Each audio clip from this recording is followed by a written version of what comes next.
And welcome once more after a brief pause.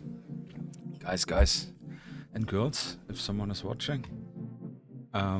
Welcome to finally, hopefully, another stream from the den of Dan. Yeah, I hope you guys are doing good. I needed a little bit more preparation. I completely forgot my routine already. Today just a little lemonade and a different shirt. Yeah, it's a little bit colder, so I'm having a long sleeve on, but nonetheless, yeah, I hope you guys are doing good. Had a great time. Yeah, I mean, last time I did the stream was in February, I think. I tried to look it up earlier, but YouTube just only says like a month ago, 2 months ago. But I think it was like 4th or something of February, which is a little bit ago. Yeah, lots have happened. Good things, which we're gonna talk about it, and other things which are not as relevant here, but that did consume my time. But yeah, I'm still alive. I'm here. Lots of stuff going on as usual. Never sleeping. Yeah, actually, I don't know really where to start with the things that happen. I think mainly I catch up with most of the. Actually, I catch up with all of the older orders. Yeah. And which is good, yeah. So this is at least some sort of relief. I got another printer, which you can see here behind me, which I think I saw already last time. I actually don't know, but yeah, we stocked up one more machine in the production cycle. And what else? I think nothing. I mean, as you probably from the title already saw, I'm gonna talk mainly about the rules today, yeah, which I made public available now, at least the quick play starts rules, which is like the condensed quick play start. That's literally everything you need to start without overwhelming you with stuff which is not necessary to play. Yeah, the core rules works very great. Yeah, I've been in at the Hamburg Tactica convention now last weekend. Yeah, hey Tanner, my man, Echo Dark, welcome, sir. Speaking of convention, yeah, I hope. I mean, you already wrote, yeah, but I was really excited to see that that Adepticon was a huge success apparently. And yeah, you definitely came with great mood back, yeah, in the chats. So I'm definitely excited to hear from you when we manage to maybe talk this weekend a little bit in private. But yeah, it's really cool. Yeah, for me, I don't know if it was for you. Your Adepticon was your first convention, but at least the Hamburg Tactica was my first convention ever in this regard. Yeah, for tabletop wargaming, as a guest and as an exhibitor. Exhibit. Yeah, so this was kind of exciting. Was crazy. The biggest takeaway for me was the time flies immensely fast. Yeah, was insane. I was actually not I, but we were. I had a buddy of mine, Milko M. He was with me in helping me out with like running the demo games and everything. We were on both days, fully busy with running games. And yeah, this was crazy. Like we didn't eat anything. We drank a lot of water, which I already packed some in advance because I'm always a thirsty boy.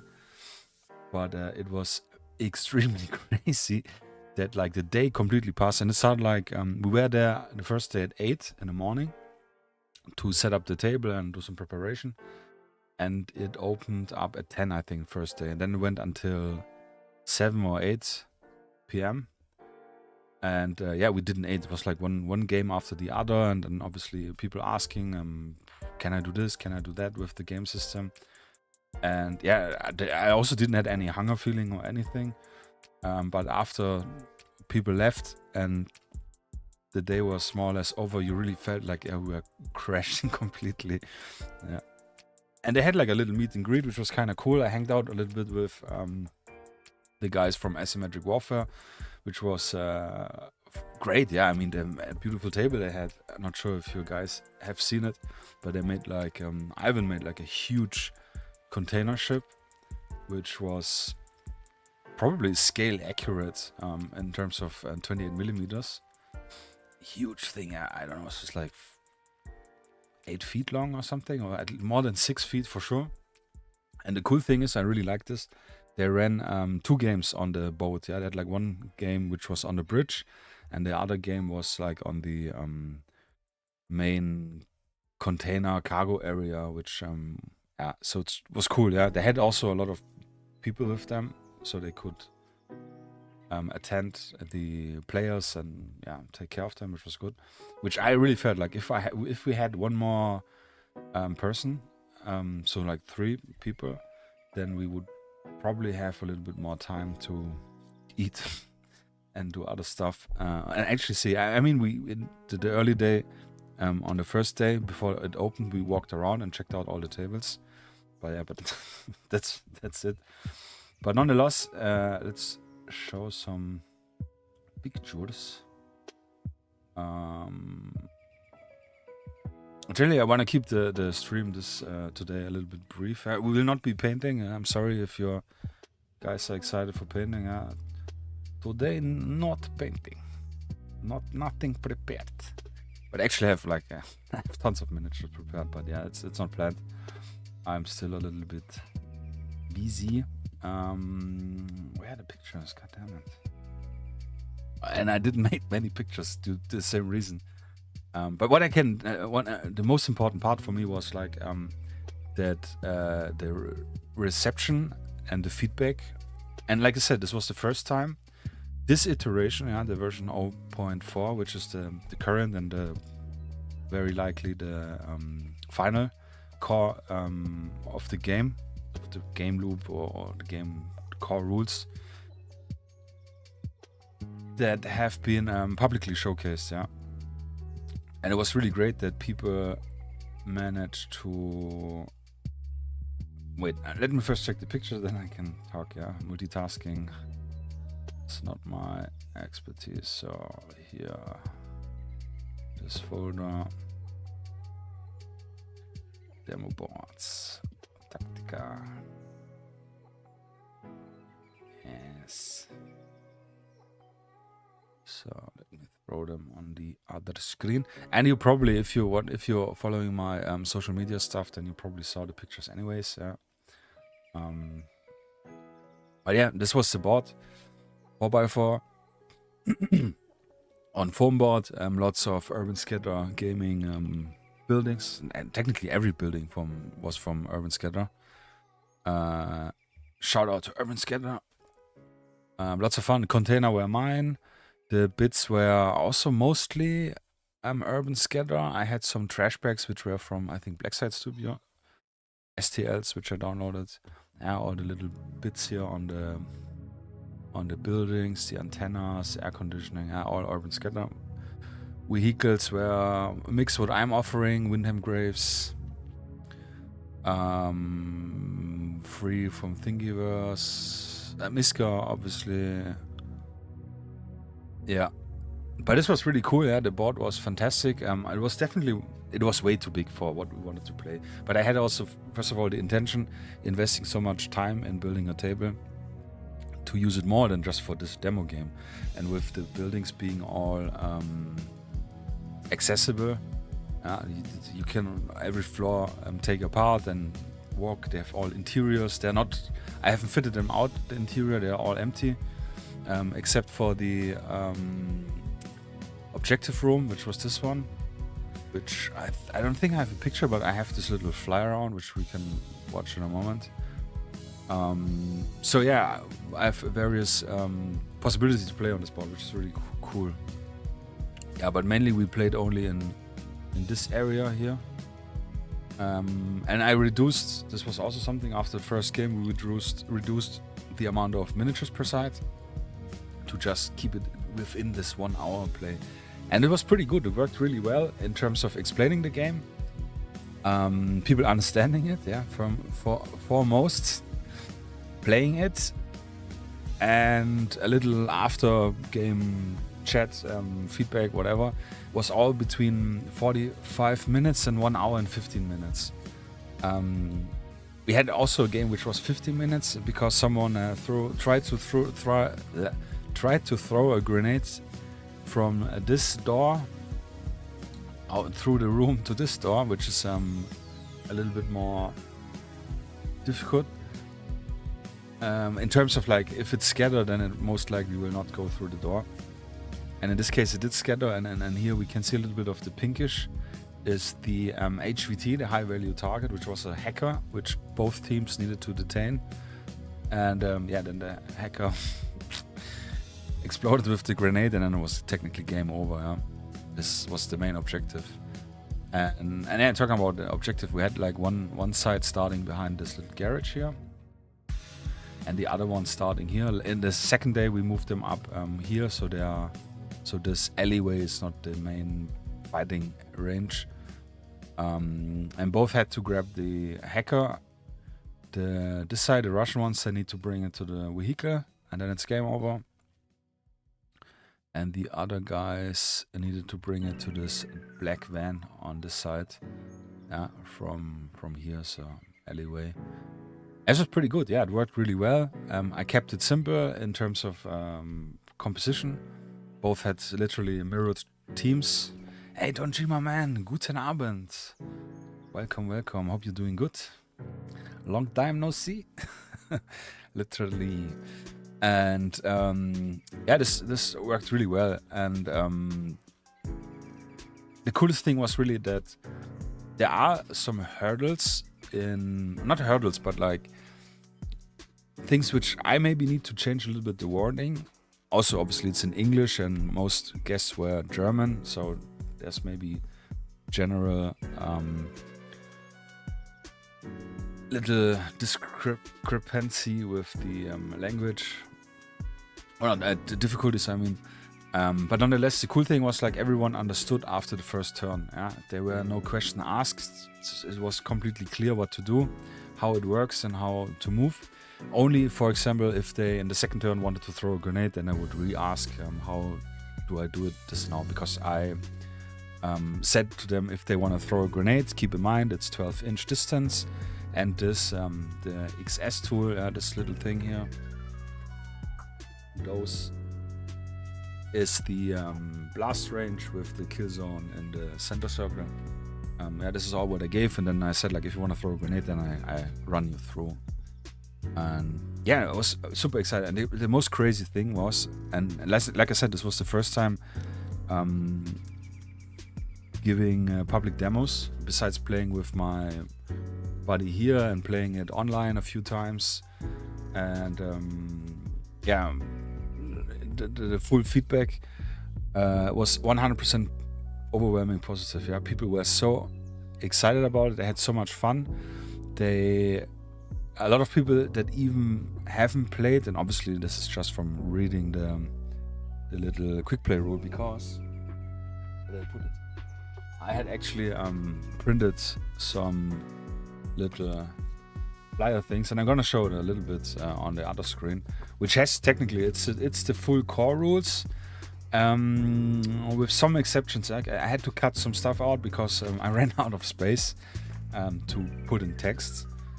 So it's a little bit more condensed than the actual quick play rules, which you can download on my website or on Gumroad or on Drive-Thru RPG, which I'm gonna talk about in a second.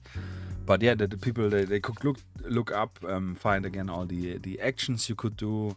So this was really nice, and I had a lot. I gave them out, yeah, to everyone who was interested. And I talked a lot with people who were asking me, yeah, we want to do because it's a narrative driven.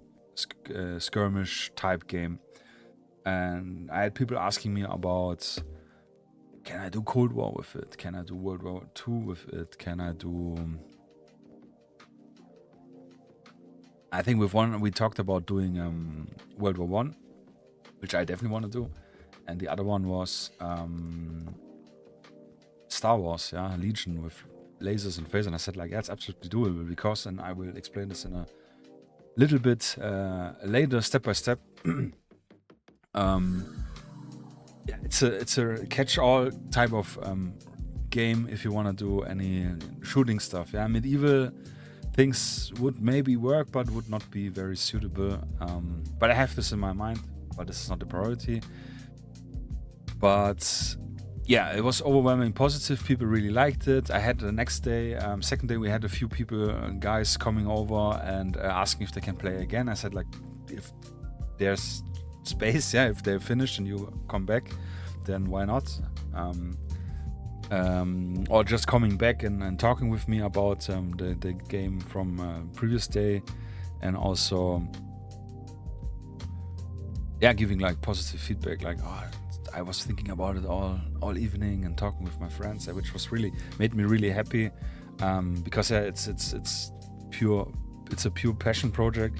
It's the rules that I want to play. That's why I created it.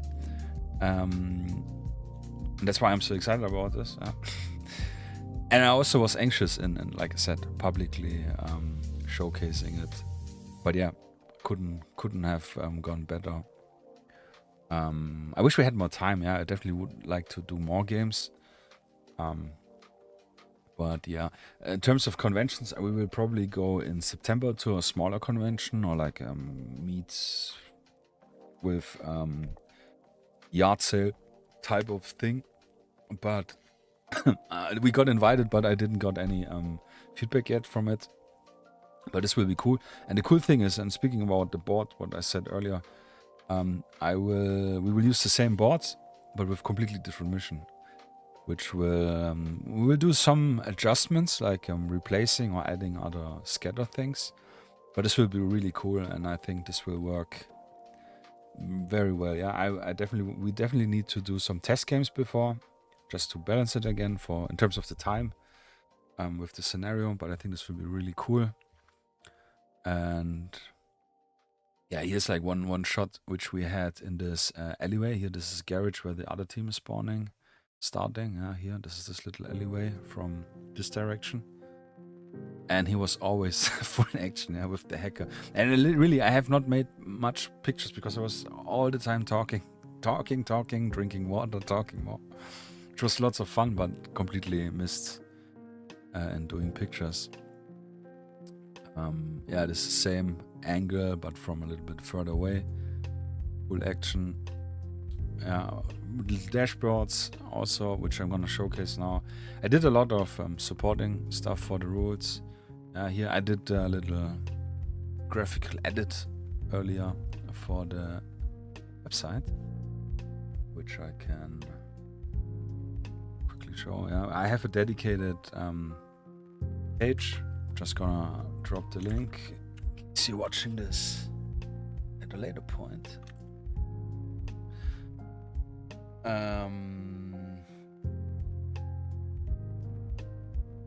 Oh, it's funny, by the way, Don G. Google is automatically translating your German and English for me on YouTube. Yeah, with good evening. Funny thing. But yeah, this is the dedicated website for the rules. My commissioned artwork, which I'm very excited about. But I will probably change it to some extent because I had people mistaking it for Ukraine war only combat, which it is definitely not. It's just like some generic Eastern goons. Yeah, I don't have any flags or anything on the artwork. You can download the print at home version, which is just black and white, and the extended quick play rules directly from my website or from Drive-Thru RPG or on our digital store, which is on Gumroad. You can also download the template, the XS template, there for free. Actually, open it. Yeah, here. also the stuff. And I made a little scenario just for you to get started, which is technically the same scenario we played at the Hamburg Tactica, but the extended version, like with the full amount of miniatures. And I'm gonna show all the documents in a moment. Yeah, but if you don't have a printer, you can buy this template from me for minimum costs, because I want people to play and not make big money from it. And yeah, and here generally like the explanation core concept, which I talked about it. Yeah, I can read it quick as well, so to not rephrase it in my own words. But yeah, dynamic infantry combat, as the name already implies, is focused on infantry, but is a narrative-driven skirmish miniature game for any type of small-scale warfare, from the age of modern cartridge firearms up to 5 minutes into the future. The core system is designed simplistic in mind, without losing any realism that you might want to depict with your force and scenarios. It emphasizes the infantry role in modern conflicts, not only in modern conflicts, but for this iteration, yes, focusing on small-scale engagement, hybrid conflicts, and low-intensity operation. Yeah, so literally more squad-based, so you can do platoons, but this will be very slow, I think. But I have not tested it. Yeah, maybe it works easier. It should definitely work, actually, to be honest. Hey, Jeff. Hi. Welcome to the show. How you doing? So this is something I often get asked, like how many models do you need? And I wrote that you should have at least 6 models. You can also play with 1 model per side, and it will not. The system works with giving out orders. The main thought from my idea is that you are not playing your force, you're commanding your force. So you're like sitting in your headquarters with maybe, I don't know, binocles, looking at the battlefield situation, whatever, or having the drone overview or whatever situation, and you're giving orders out. And this means you have sometimes the radio will work very good, and sometimes it will not work very good, because radio is, and this is an abstraction obviously for the game, is because it can bounce off, and there's like a lot of factors for a good radio signal, if it's not like phone line or something, which could be, it's not TeamSpeak or Discord with internet. So the main thing is, yeah, you can play with hey, how you doing, Hayden? Thank you, man, I appreciate it. Yeah, thank you. Yeah, it's been a long while, yeah, 2 months already. I'm quite shocked, but it was good. I managed to catch up a lot. Yeah. Jeff, tomorrow I will download your rules to play this. I come from Spectre Operation, Asymmetric Warfare, and Inks Recon. Yeah, absolutely. Big fan of both of them. Asymmetric Warfare, obviously Spectre version 2 is my bread and butter game for a long time. And I love the in-country miniatures. They're really cool. And I have to say, and I really feel shameful, I still haven't read the rules for in-country, but for 2 reasons, to be fair. I didn't want to read it to maybe taint my ideas about the rules, how I want to have them. So yeah, but now I have everything set in place, so I definitely want to read up on them and maybe see a game played or play a game myself, so I can at least talk with other people about it. Yeah, but yeah, I appreciate it. Yeah, definitely. If you're on our Discord, Jeff, and you have any questions, feel free to ask anyway, or here in the stream. Yeah, super interested to see any feedback, yeah, from people playing themselves. And I actually heard a lot of people wanting to play now during Eastern, obviously, yeah, which is a good time. So I'm super excited. And I thought this may be the great time also to do this stream. Hey, Adventure Build, my man, how you doing? Glad to see you again. Yeah, long time. Sadly, didn't manage to catch any other of your streams. Yeah, just too busy. But I think now for April we are going a little bit more back in a regular routine, hopefully. It's crossed. But yeah, glad to see you, man. Thank you. Hayden, yeah, you're more than welcome, and thank you for for the nice words. Oh yeah, and Haywire, Jeff. Yeah, Haywire's excellent. Very good game. Yeah, so that's the glad to hear adventure. Thanks. That's the main idea.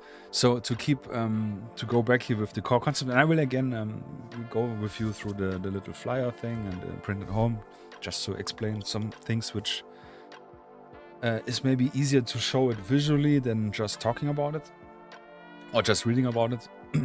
But yeah, so 6 or more are better. I think 8 is maybe the best starting point. Where you can get a little bit of friction. With 6 models, you will most likely, it would work everything flawless in terms of you giving out orders. But I will talk about this in a moment later. We have 5 force qualities.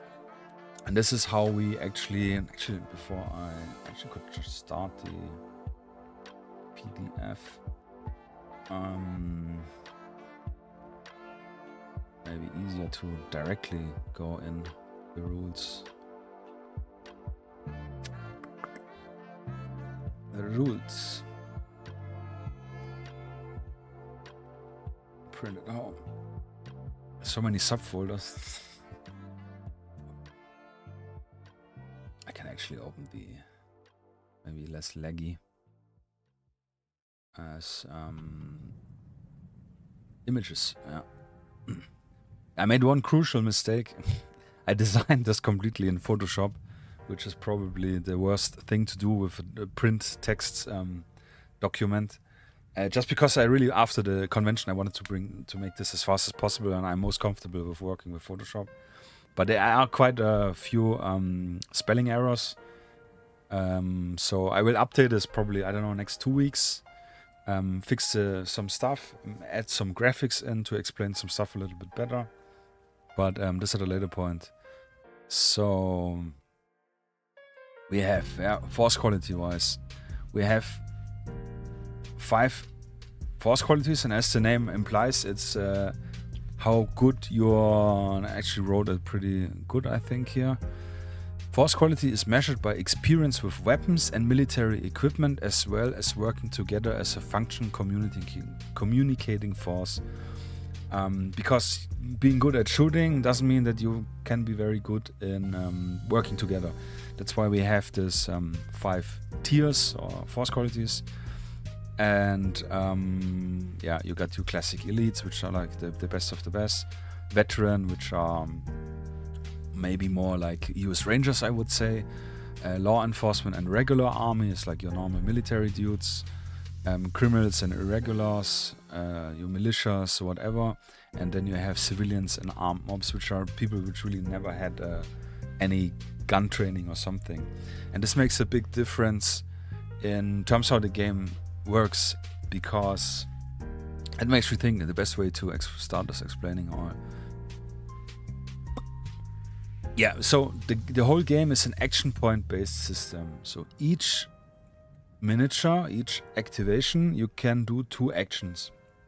And the action can always vary from those. Yeah, it's a classic game. If you played Zona Alpha or XCOM or any of those typical action point games, you have probably a rough idea how this will work. So I hope this is big enough, or we can zoom in. So 2 action points you have available. A standard movement is 1 action point. An attack is 1 action point. Everything is 1 action point. Hand-to-hand combat. Get ready, I will explain in a moment. An interact is a catch-all action to work through a task. So it could be like the most likely you will use it for open a door. You can also use it for detaining the HVT, which we did in our scenario. Everything is 1 action point. Yeah, sorry, just updating my stream to see if it's working.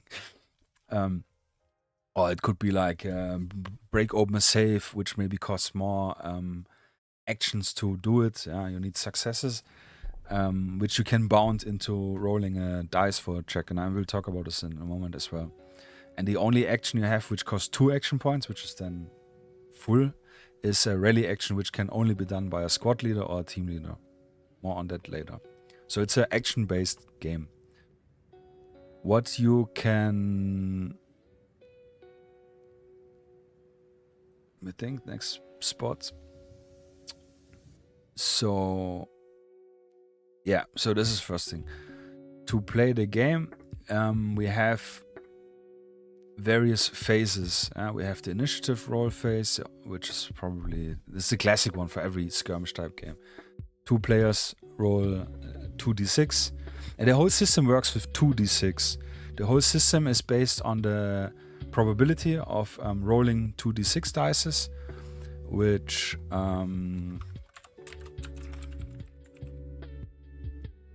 I can maybe find. Yeah, that's a great any dice. I can recommend this. So if we roll 2d6, the highest probability is actually 2d6, not 3d6.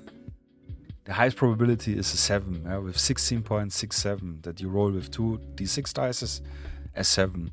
And then left and right, it goes, the probability gets higher, lower.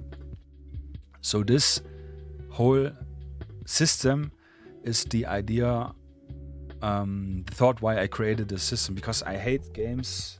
Actually, I don't hate games, but for example, Bold Action, which I played extremely a lot and I liked a lot, you have a lot of modifiers, yeah, +1 on -1 on small squads, -1 if it's down, then +1 here and there if you close range, and this is so much stuff, and we always kept forgetting one or the other modifier. And then obviously you maybe make a mistake, yeah, the more beers you have during playing, the harder it gets to calculate all the modifiers. So my intent was to create a game where you don't have any modifiers, best case. And the best option I had, and also where you don't have to look up every time, oh, what do I need to roll now? Do I need to calculate this? Like this character has 5 to shooting, and this character has more dexterity for running or whatever. This is all stuff which slows the game down. And as you maybe some of you know, the older you get, the shorter the time gets to play. So you really want to get some games in an evening going, a full game best case. We had a lot of bold action games where we had to break, we had to stop the game because it just got so late and we didn't manage to finish it.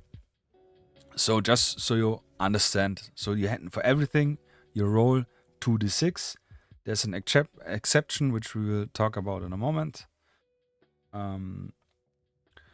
But keeping this in mind, you also need, depending which type of unit you are playing, which force quality, and this is why this game is so universal usable. Anything which has guns, which shoots a projectile, you just need to know where to, in which bracket of force quality you throw them in. If it's your World War II soldiers, the normal, I don't know, US Army guys will be probably in the regular bracket. Your airborne units will probably in the veteran bracket. I'm not sure about elite military units. Maybe, what was it called? SBS? The Jetburg ones, maybe they could be elite military units, talking about World War II now. And then you have the 3 stats you need to know for the full game. And you can mix force qualities within your force. The only hard thing is then to track it maybe. So you need maybe to mark the base or something for yourself. So let's take regular units with law enforcement like police also. So for everything you want to check, if it's shooting, if it's, for example, cracking a safe with tools and you want to have like a roll for the success, or if you get shot at but not hit, then you roll if you get suppression. It's always the same number. It's always a 7 or plus. FQT, and this hashtag is for number, is your force quality target number. I know it's a long name, that's FQT. So you always need to roll with 2d6, a 7 or higher. Taking the probability table into consideration, it's very likely that the regulars, most of the cases, will achieve it, because 7, 6, 5 and so on is a success. For the elites it's even easier because it's a 6, and for the veteran, for the veteran players is also a 6, and for the guys which are untrained or worse, it's higher, so it's harder to achieve. The second number you need to know for this whole game, and it's the same dice roll, is your critical fumble number, and I will change this to fail number. It's more easier to understand, at least for Germans, I think. It's like if you roll this number or less, then you have like a critical fail. This is just to get in some friction. For shooting, for example, this would be that the gun is maybe jamming or the magazine is empty, and then you have to do a little penalty thing. Yeah. So again, with the elite guys, it is very unlikely that they will have a fumble, but it can happen. Yeah. 2 or less, obviously it can only be 2, because with 2 dice you can only roll a 2. And with the worse the units gets, the higher is the probability to get a fumble. Yeah. So this is really the only 2 numbers you need to know. The CA, which is combat alertness, is something I'm going to talk about in a moment. But this is why I'm so happy and excited, and I think this is why it's so easy to understand, and this is also my intention. It's because you don't need any tables, like I said before. I have elite units, I don't know, Spetsnaz guys, CIA, PMC, they're all elites. I need always to roll a 6, and I need to be aware if I roll a 2, then it's not so good. So, the visibility in combat we will do visually in a moment. By the way, any questions? Yeah, feel free to ask if you have any questions. But it's like the base layer to understand, and I'm elaborating a little bit too much. I know, I'm sorry, but it's in my nature. Yeah. So the whole game works by this phase system, which is your initiative roll. Like I said earlier, 2d6 your roll, which is the higher number. This player starts. Then you have an order roll phase. And actually, I think it is for now easier if I also put it up here.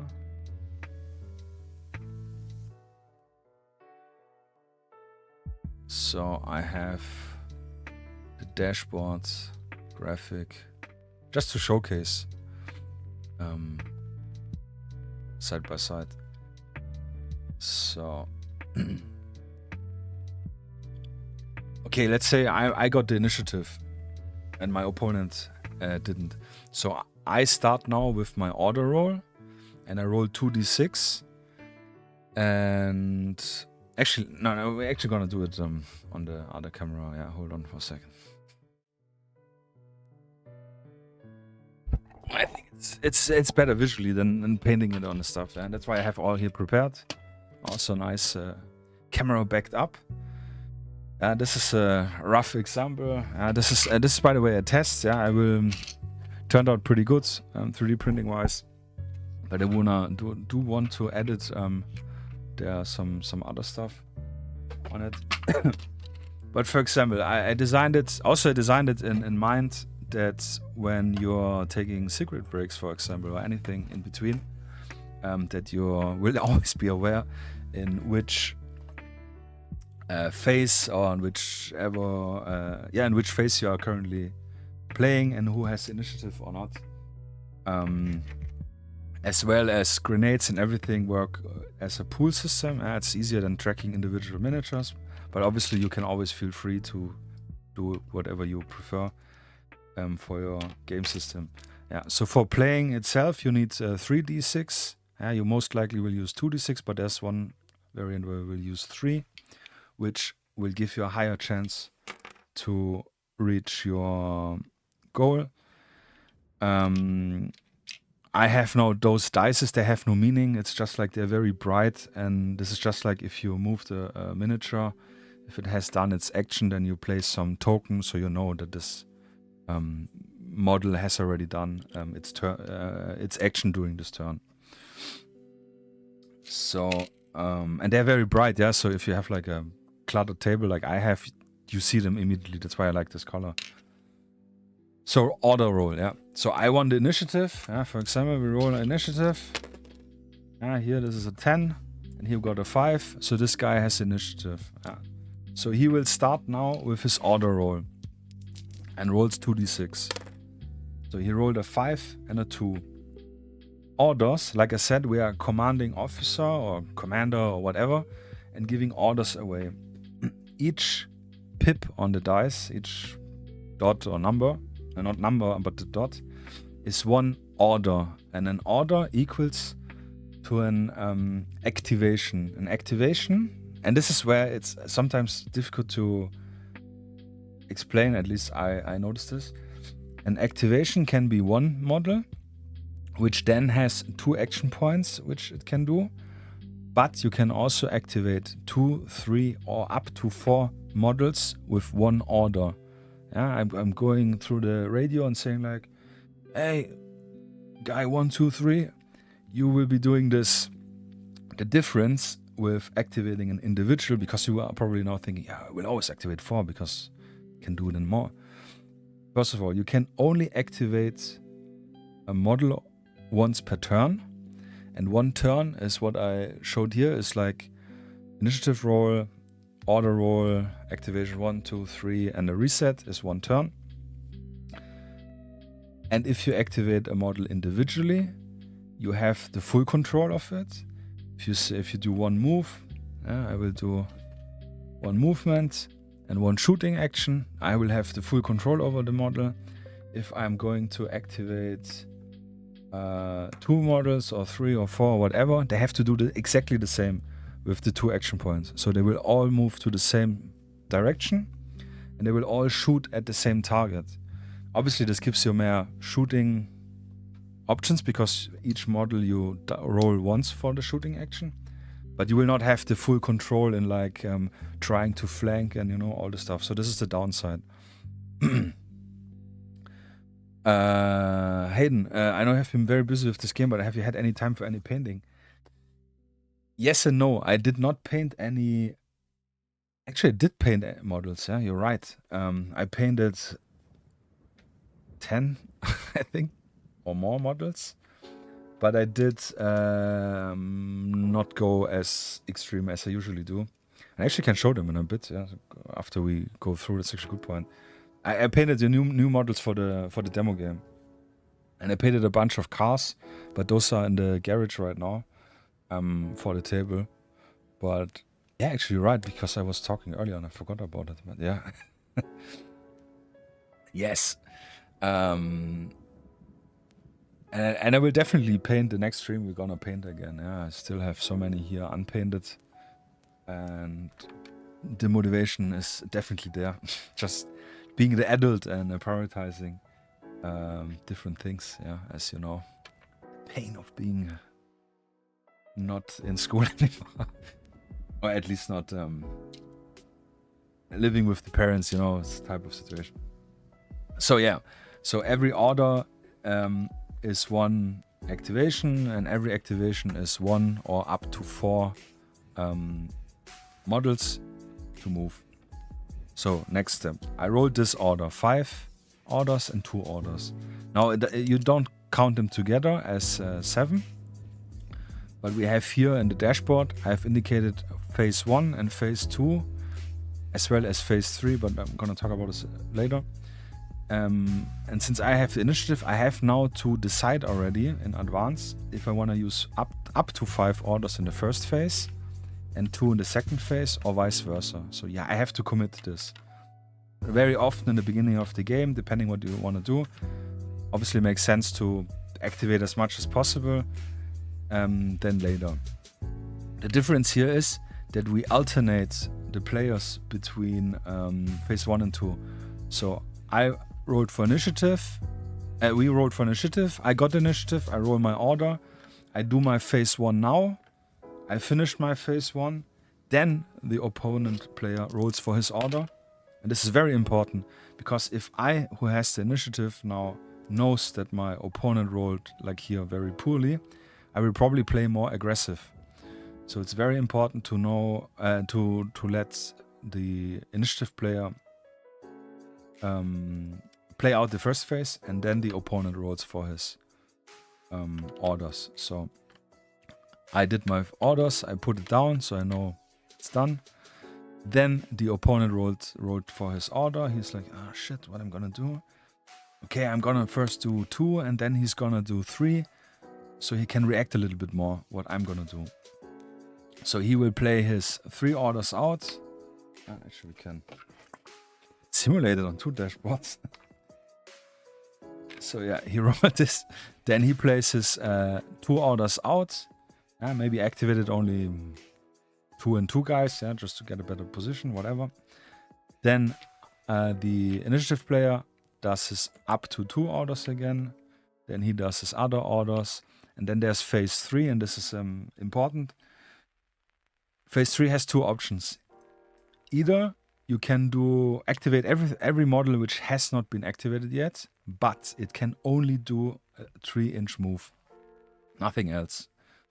There is a squad leader action. If you have a squad leader and if he's not dead or suppressed or whatever, then you can do a so-called hard push, but this needs to be during the order roll, where you get a 3rd dice to roll, which you can then activate in your 3rd phase.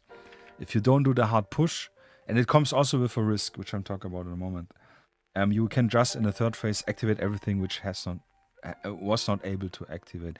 This is for 2 reasons. First of all, if you are unlucky and you roll example of 4 orders, but you have like 15 miniatures, this 15 by 4 could work, yeah, up to 16 miniatures you could activate, but it's like very difficult. Maybe you don't want to activate all because you want to do with some more surgical actions.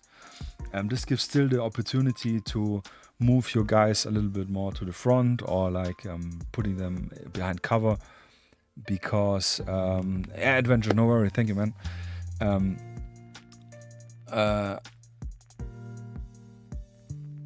Yeah, because no one will just during a firefight stand in the middle of the road just like waiting for something to happen. So that's why you can always move a little bit 3-inch. And this is also, if we're talking about this a little bit better visible, about this template tool which I created. 1 inch or like 1 base size, 25mm base size, 1 inch in the middle. We have a total of 6-inch diameter and a 3-inch radius. And maybe you can already think about it. If I'm in the last phase, I can place it over the model and I can immediately see where I can go with my 3-inch. Just speed the game a little bit up. This has more uses, which we'll talk in a moment. But this is, for example, one thing which helps to shuffle your guys in this 3rd phase out. So if all phases are over, then you reset, you pick up again all the activation dice, which I didn't place now, to reset the game. If you have C4 or like breaching charges, they will now explode at the end of the turn. And then you deal any, if someone is within the range of the blast radius, they will get either damage or die or suppression. And then you reset the game, and then it's again from the beginning. Both roll for their initiative. Higher one starts with the initiative, rolls his order. Very bad. This would be a fumble, for example, where you re-roll on a special table. This is like radio static, like the radio is very bad. And I don't remember actually, because I rewrote this just recently after playtesting. But yeah, I made it way simpler because it was a little bit too elaborate with like 4 different results. So if you roll a 2 with your orders or a 3 with your orders, then this is considered a radio static because it's a really bad result. It would not be fun if you keep rolling this. So what you do then is you do a check. Again, I'm a veteran, a regular soldier, so I need a 7 or higher, and this is a good example. So I try now 7 or higher. Oh yeah, I managed. I rolled 8, so 7 or higher. Success. So with a success, it's hearing you loud and clear, sir. I can just re-roll the orders. Yeah. So this is also, the more trained the unit is, the more likely it is that it can recover again. Maybe knows to rearrange the antenna or get out from whatever, you know, just abstraction of game. If it would be in a failure, then it is. Can you repeat that? You reroll both order dices as usually. Yeah, in this case, it's also bad. But let's say I rerolled this result. Then your opponent can actually decide if you're gonna use this or that in phase 1 or 2. Yeah, this gives a little bit friction. So you have always the possibility to go high, and you always have the possibility to go low for everyone. This is what I like in games. It makes it exciting and gives those moments which are worth to talk about, and not about talking about the rules, but like, oh yeah, it was impossible, but I threw the grenade through 2 doors and managed to kill everyone, but not the HVT, for example. Yeah, so this is what I like. But this is technically the base flow of the game. And that's why the dashboards are really nice. Yeah, I like them. My inspiration came from playing what's called Gaslands, yeah, with the cars where you have little dashboards. And obviously a lot of games do this, but I like this a lot, and I thought I need something as well. And what you also can do, and I actually forgot about this, I have like a yellow dice, which we place here in this init for initiative, just to know who has currently initiative if we are, like, I don't know, going on a smoking break or going to the gas station to get more beer or whatever. So you're always aware what's the status of the game. So the next thing, combat readiness, and this is where we have green and red D6s. And this is also I'm super proud / excited about this system, and I'm very thankful about Windham Graves, who gave me the initial thought idea about this, and then we polished it a little bit up. And this is really cool. This is a way, and I will actually actually I can show it on the little booklet here. Yeah, this is the quick play flyer rules thing, where we have all explanation of this template, all your actions, the weapon suppression table, and yeah, the core concepts, visibility, and so on. It's very lots of text. That's why I had to cut some other stuff. But yeah, what I want to talk about is this combat readiness system, and I hope you guys can see it quite well. So this is technically a band which is called combat readiness, yeah, from +6 to -6 of what's possible. What I said earlier, we have, depending on the force quality, a maximum of combat alertness, yeah, because we have the green area is combat alertness, and the negative area is combat stress. Which the combat stress is for when you get suppressed, for example, and the combat alertness is the positive suppression type situation. And depending how well they are, for example, the elites, they can have maximum of 6 combat alertness, which is the highest, and the lower you go, the less they can maximum reach. So combat alertness, as the name already says, is like how much the model is aware of its surrounding, how much it is alert, obviously, during combat and in the zone, yeah, full focus, so to say. And if you have combat alerts, you place a dice next to your model. If you lose it, you can lose it by being shot at. Yeah, if you receive suppression, and here. Well, I have to think about, because there's so much stuff which is interlocked, to not make it too complicated. Yeah, you can lose it by suppression. I'm going to talk about this in a moment. And if you have no combat alertness and you get suppressed, then you gain combat stress, yeah, which is a bad thing. That's your classic suppression or pins or whatever the other games call it. Which you can always have 6 or more. If you would get the 7th or more combat stress, then this model would need to do a breakpoint. I think I called it. I changed all the names to be a little bit more easier to. Yeah, breakpoint check. Breakpoint check just to see if it's too stressful and it's not like you take it out of play. A morale check. And you do this by again rolling your target number, which for example is a 7. So he got again suppressed, and we need now to check if he's in play or not. 4 is obviously not an 8, not a 7 or higher, so I would remove him from play. If I would have managed it, then I would return it again to 6, which is the highest, and he stays in play. With the combat alertness, you have a second economy actually.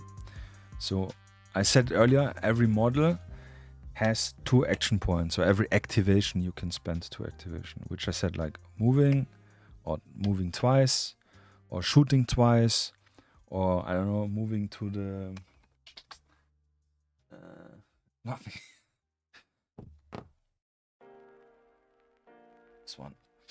Moving to the car and trying to lockpick the door with 1 action moving, 1 action lockpicking. Let's say I need to roll my number to break the lock open. 6 is not a 7, which I need as a veteran soldier. So he cannot make it open the lock. Just as an example. The green dice, the combat alertness, CA, has a second own economy, which we called combat readiness action, because, and this is like what I said, this is a little bit complicated because so many terms, because combat readiness is combat alertness and combat stress, green dice, red dice. Quick to talk about the combat stress. If your model is in the combat stress range, which is 1, 2, 3, it doesn't matter how many. The big difference is, and this is one of the only modifier we have in the game, that you roll all your shooting actions with a -2 disadvantage, I call it. And somebody made me aware that disadvantage is a tabletop RPG term, D&D or something, which I actually didn't know. It's just 2 terms which made sense. So you have either -2 disadvantage or +1 advantage. It's the only 2 modifiers you have in the full game, and they are not always, they're only applicable if you do an action. Long story short, if you have a red dice on your model, which you gain from being suppressed, being shot at, or a grenade explode next to you, you will roll your shots with -2, meaning your roll result -2. That's it. Literally, that's it. If you have combat alert, and this is actually the new system, because before we had a lot of tokens, which was very cumbersome, and I don't like so much stuff on the table. And now we have just a dice, which is also a very good indicator to look at the table and have a brief overview which force or which group model is currently being dangerous for me, for example. Or if I'm playing them, know which have an advantage. So you can spend those combat alertness points. And that's why it's important that we limit them depending on the force quality. So the elite units, which have a maximum of 6, or can have a maximum of 6 combat alertness, they will be able, if they have all the 6, to do a lot of cool stuff.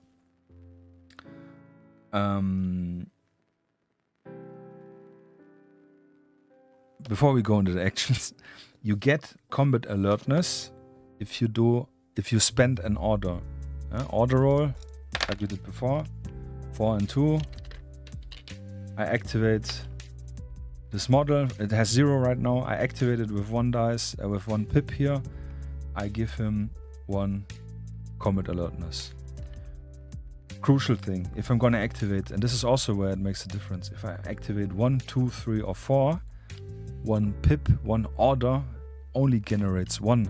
So I have to decide which one of the 2, 3 or 4 models get the hey Doji Measure, welcome, hi.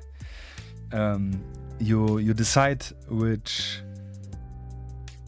model has to get gets this combat alertness. This is where it makes a big difference in activating a big group or smaller group, as well as your economy management, that you most likely will try to spend all your orders even if you have less models. Yeah. Spots again.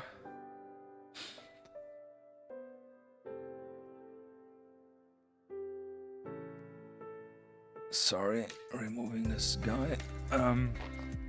Yeah. So this is one thing, which is, and this is, I like economy, you know, technically organizing your money you can spend, your credits. The other way to get more combat alertness is what I said earlier. We have this get ready action. This is an action point which is within the movement, attack, and so on. You can spend, like for example, you only want to move behind the car and not really want to do anything else. Then you can spend your second action point for getting ready. It's just like, yeah, making your sitting right at the car and maybe checking left and right. Yeah, so something just like checking, oh, my magazines are here, everything, I didn't lose anything. So just getting ready. If you do this, the model generates one combat alertness for himself. If he has one, then he would now have gained one additional, up to 2. And 1 to 2 of total. If you have, and this is the cool thing, if you have a model nearby which is within 3-inch diameter, this is where we use this template again. Yeah, 3-inch diameter is this area. So if my friendly model is within this inner circle, then I have a body and it gives me a little bit motivation, so I can generate even 2 combat alertness with get ready. So I would not have gone from 1 to 2, I would have gone from 1 to 3. Makes sense. The other way to get more combat alertness is if you have a squad leader, which you should always, it's recommended always to have for any force. He can do a rally action. And yeah. Boss for leader, hey my man, long time no see. Yes, welcome back. I hope you're doing good, my friend. Yeah, it literally is. At least 2 months, if not even more. Yeah. Doji, haven't read through the rules yet, but I'm looking forward to checking D.I.C out. Yeah, I'm looking forward to see hear your feedback. And like I said earlier, I think you haven't been here. There a few people said they were gonna play now over Eastern, so I thought it's maybe good to do a little video and talk about it, especially since I changed one of the core rule features or added this combat readiness system. I just wanted to... I will do separate videos in explaining each step of the rules cleanly, but I didn't manage yet to record them. That's why I'm just doing the stream. Also, like, update you guys a little bit. Not to get lazy with the streams myself, you know. Yeah. Seems like I need to order some more stuff from you so that I can base in 20mm. Then seems to work for most systems that I'm interested. Technically, it doesn't matter. Yeah, you can. The system really is base size agnostic, because you will always, for every shoot action and move action, measure from the center of the base. Yeah, from center to center. So if I'm using 20mm bases and you're using 25mm bases, makes no big difference because we're always shooting from center to center. And this I'm gonna talk in a moment with the visibility and how the shooting stuff works. But yeah, it really doesn't matter much. What you really need though is this one. But if you're crafty, you can maybe try to cut out the one which is in the rules. Yeah, I scaled it accurately as much as possible for A4 print. And yeah, this you really need this, but you can. It's 6-inch diameter, and I explain it here. It's in color. I explain the sizes. So if you want to build one yourself, you can do this pretty easy. But I offer them super cheap, and yeah, I don't know, if you order from me, I will throw one for free in your order. Yeah, if you're interested, or if you ask me or something. I really want people to play it, to get first of all feedback, second of all, to give people a system they maybe like, and yeah, no, it's my little gift for the community. Generally, this whole rule set thing. Don G, I need more Bundeswehr soldier and 50mm. Yes, I know. We will actually have, yeah, because I have from Austin Miniature some, but they are Cold War Bundeswehr actually. Yeah, they will be printable in 50mm. I have not test printed them, but I'm pretty sure they will work. But I have the German infantry, yeah, actually those will work, yeah. I will try to get around. I cannot promise it within this month, but I definitely want to finally get into the smaller scale stuff. Yes. Yeah. Okay, so this is clear. Combat alertness. The other way to get combat alertness, more Bundeswehr would be fantastic. I will try my best. I actually wanted to do a more newer kit bashing exclusive things for Bundeswehr. But yeah, it's just time. Time. So the other way to get more combat alertness to green dices is if your squad leader or your team leader does a rally action.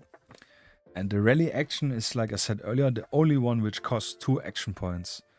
So for example, let's say we're a cool squad leader here. Actually, we have this one here. Yeah. So our squad leader here in this strange group. I spend one order, I activate him, so he automatically gets 1 combat alertness, or most likely he will probably have already a few. So let's say this is a situation, I activate him, he gets 1 more. This is the first thing you do, because this is the only thing you might forget. I switch him to 4, and he has now 2 action points worth of actions he can do. Like I said, 2 times moving, 2 times shooting, whatever.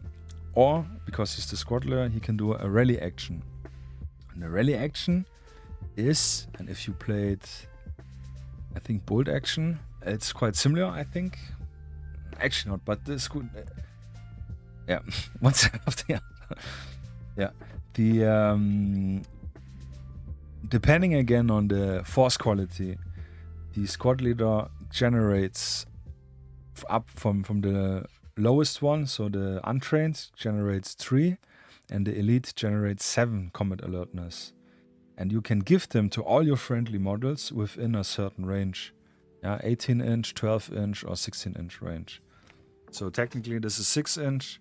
Yeah, he could easily give up to 7 combat alertness, like, I don't know, give 4 to them for this guy, and then 3 to this guy. Yeah, so this is the way. He cannot do anything now this turn, but we boosted this guy's up. Yeah, I don't know, motivation, giving more, because he was watching the battlefield, giving some more information and so on. So they are a little bit more aware of the situation. Also, obviously, yeah, if the guys are having combat stress, yeah, which you get by being shot at, you can use the combat alertness to do the rally action. I remove him, I give him 4, so he removes 3 and gets +1. And then I have 3 more for the elites, for example, 3 more left, and I just remove this one. Yeah. So the guys are a little bit more back in the game, back in the fight. We have one other option, which are team leaders, which is technically also a squad leader, but with less range and less combat alertness. This makes sense if you're having more regular or more veteran units, where you'd probably have fire team leaders. You can add 1 or 2 more depending on the size. This is something I am still working at, which is the hardest part, is making a sensible force building system. Yeah, I don't want to balance it too much, because this is mainly narrative driven game and not competitive, yeah, where it needs everything to be one, just not giving an advantage. But kind of makes sense that you have always a squad leader, and then depending how big your forces, you have maybe 1, 2, 3, or 4 team leader. But yeah, Sorry, you wrote something. The Fallschirmjäger look great, but some more stuff would be great too. Yeah, the Fallschirmjägers are really cool. And we need an NH90 helicopter. Haven't we seen one in scale? The NH90 is the pave low one, I think, right? Or is it the Eurocopter? Yeah, I have to check it. I know helicopters are also like helicopters, but yeah. Yeah, no worries, man. Thanks for jumping in and saying hello. And yeah, take care. Have a nice evening, and I catch you hopefully soon again. Yes. Yeah, so team leaders, however you seems fit. And I know people like to be gritty, yeah, especially with your models. So usually you have a squad of 8, then you have probably 1 squad leader and 2 team leader with group of 3. And this is also the trick. I can be open about this, obviously. Because lots of game, and I was also thinking about it, how do I do it with squad cohesion? Yeah? Lots of games say you need to be 1 inch, not more than, not less than 2 inch or 1 inch, depending how trained they are. Spectre, for example, or Asymmetric Warfare has this. And this is again something which you need to measure, and then maybe your opponent is a little bit picky and says like, yeah, but this is 1.1 inch, and then you need to move this, and this is all stuff which slows the game down. A way to force, if you want, the players to build little squad groups is by just reducing the range of what the squad leader, where the squad leader can give out his combat alertness. So easy way to do this. Yeah, so what can you do actually with combat alertness? Here in green we have, so you can do, for example, for 1 combat alertness, an aim action. And this gives you a +1 advantage. I will probably move this, a +1 on your attack roll result.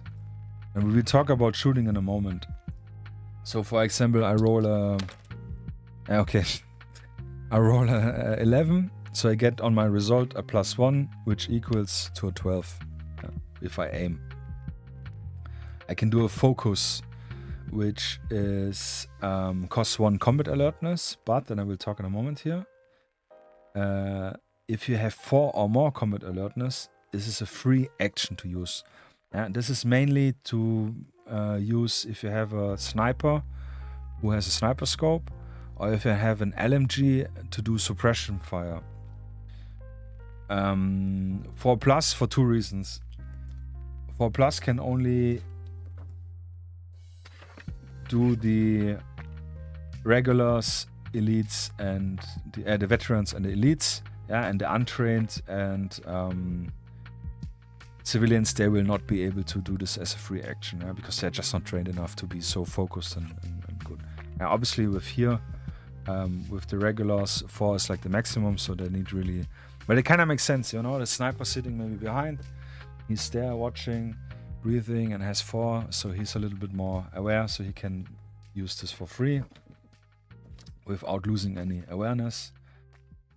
About suppression, this is... yeah, I can talk about this. It's technically like a shooting action with the difference that you spend and sure.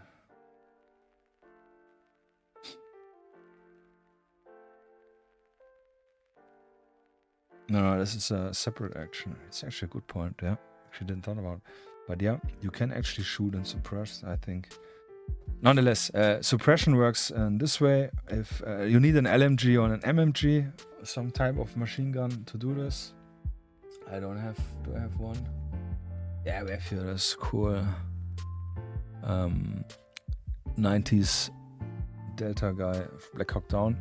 So he's gonna do a suppression on those guys, for example, from cover. So I will explain the shooting in a different range, but the main point is like you use and I have specific tokens. This is one only thing where you need a token, not really a token, but just something to place to say where you're gonna shoot it. It could be a dice or anything just to really make the point visible. Because, you know, in lots of games, you point where it is, and then you roll very good, and then your opponent says, yeah, but you pointed here, not here. So again, easier, no discussion, place something there, and then you know what it is.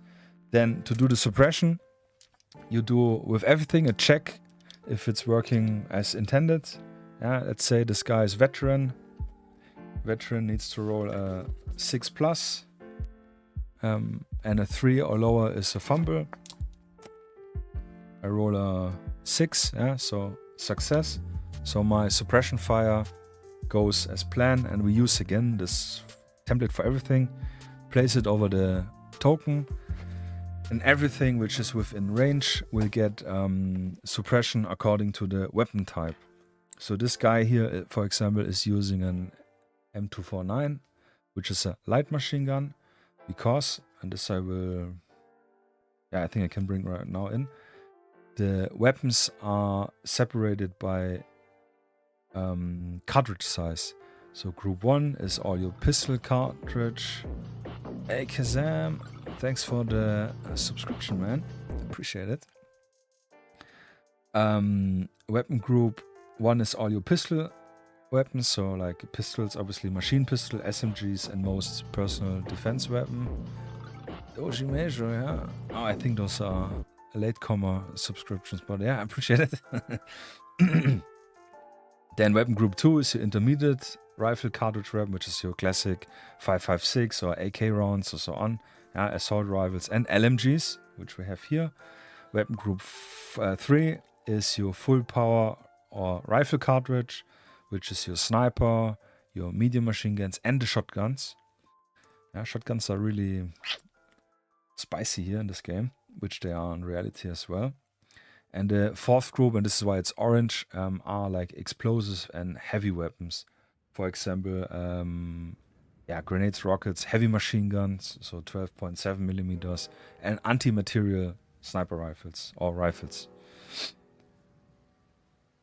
Quick, just briefly. Light machine gun, suppression. Both of the guys are on the circle. So we check. Light machine gun, weapon group 2. Weapon group 2 is this bracket. Yeah, it's a strength 2, just for flavor. Which means, and this is also different here. I differentiate if you have combat alertness or if the model has combat stress. Because if you're alert, if you're currently super relaxed, focused, and somebody shoots at you, is probably more detrimental than if you're already with your head a little bit down. So if those guys have this and both get suppressed, they would both each lose 2 combat alertness, which means this guy would get 0 and this guy would go down to 2. And I did the suppression fire. And the cool thing is, yeah, that you have a big range, so you can really hold down lanes. And if you, this is like my abstraction for real combat, where suppression is really more important in terms of a small intensity firefight or infantry fight in itself. You want to get that the opponent has their head down and cannot shoot at you while you're pushing them, for example. So this is very good, very important in this game, and this is very well shown with this one. We will talk about this more, about the other action. So we have targeting action, which is just every grenade you throw, you always throw with a -2 penalty on your roll result. But if you want to take, if the guy who has alertness want to take a moment to, you know, prepare the grenade better, check out where I'm going to throw, then you can spend 1 combat alertness and then you negate this penalty. We also have a very, during the demo game, very liked hot potato, which costs 2 combat alertness, which you can try to kick a hand grenade away if it's land near you. Yeah. The grenade blast radius is everything within this 3-inch diameter circle is a kill zone, and everything which is outwards is pure suppression zone for the standard frag grenades. And if it lands again, and we have again tokens for hand grenades to again place them and show where we're gonna throw them. Then we roll, then we apply maybe some scatter. And for example, it lands now here. Then we would check again over the model. Is the grenade in this kill zone? Then I could, if I have the combat alertness, try to kick it away. So let's do this just to show it once. I spent 2 combat alertness, I spend it, and then I will try, you guessed it, again, 2d6, and I try to roll my number, which is, for this guys, we said 7, veteran, so I need to roll a 7 or higher. Not so good, was a 5, which means he missed his kick, and the grenade just detonates. In this case, both guys could be able to kick it, and you can kick it as long around. We had one game where they kicked it in a circle, which was pretty funny, until you cannot kick it, just for the cool moments. If he would be able, if I would have rolled my 6 or higher, then what you do is we have here a little pointy knob and a thicker center. So you would aim at the grenade as he would be kicking it. You did a success. And then we roll now for the scatter, which is also 2d6. And you maybe already saw, we have a band from 2 to 12, which is equal to the 2d6. And if you remember the probability, 7 is the highest. This gives a very nice, realistic inertia movement for all the scatter stuff. So in this case, I rolled a 6. So I aim at the grenade. Then the grenade will move 3 inch and it will land here. And then it would detonate here, which means it's out of the kill zone. But in this case, all the guys are in the suppression range and they would all get suppression, which we can quickly do. Frag grenades, remove 2 combat alertness or get 2 combat stress. So he would go down to a 2. And those which have no combat alertness anymore because they spent it for kicking the grenade would each get 2 combat stress, and then we place the dice next to them. As an example with the grenade. Hot potato. You can do the same for smoke grenades, for flashbangs, for any type of grenades. Doesn't matter. Maybe not for impact grenades, Would not make sense, and not for RPGs or so on. So the next thing you can do is Overwatch, which is very cool. I like this. I'm super hyped about this specifically. It costs 2 combat alertness, and and I forgot this actually. Sorry. All models have a visibility of 180 degrees, and the easiest way to do this is if you just take the shoulders, and everything which is in front of the shoulders is visible. Everything which is behind the shoulder line is not visible. That's the easiest way, but feel free to mark your bases or whatever suits for you, or use the gun as the center, and then, whatever you like. So, and you can also use this template to mark this, because between 4 and 10, if you use the 7, is a clean straight line to also see again if something is in your range or not. 180 degrees. For Overwatch now, we go down to 60 degrees, and this is in this case between 2 lines, between 6 and 8. This is exactly 60 degrees, which also super easy to position your model very nice, or to see if someone is in range. This is really the catch-all tool. The only thing you cannot do is measure with it for movement, but technically you could, because it's 6 inch. So you could technically say this is 6 inch. Actually, I didn't thought about it. 60 degree for Overwatch. So the interesting thing is here, you don't have to commit now. I don't have to pay my 2 combat alertness right now to then place an Overwatch token, like a lot of games, most of the games do. If you have 2 combat alertness, then you can at any time, if an opponent activates within your 60 degree angle, use Overwatch.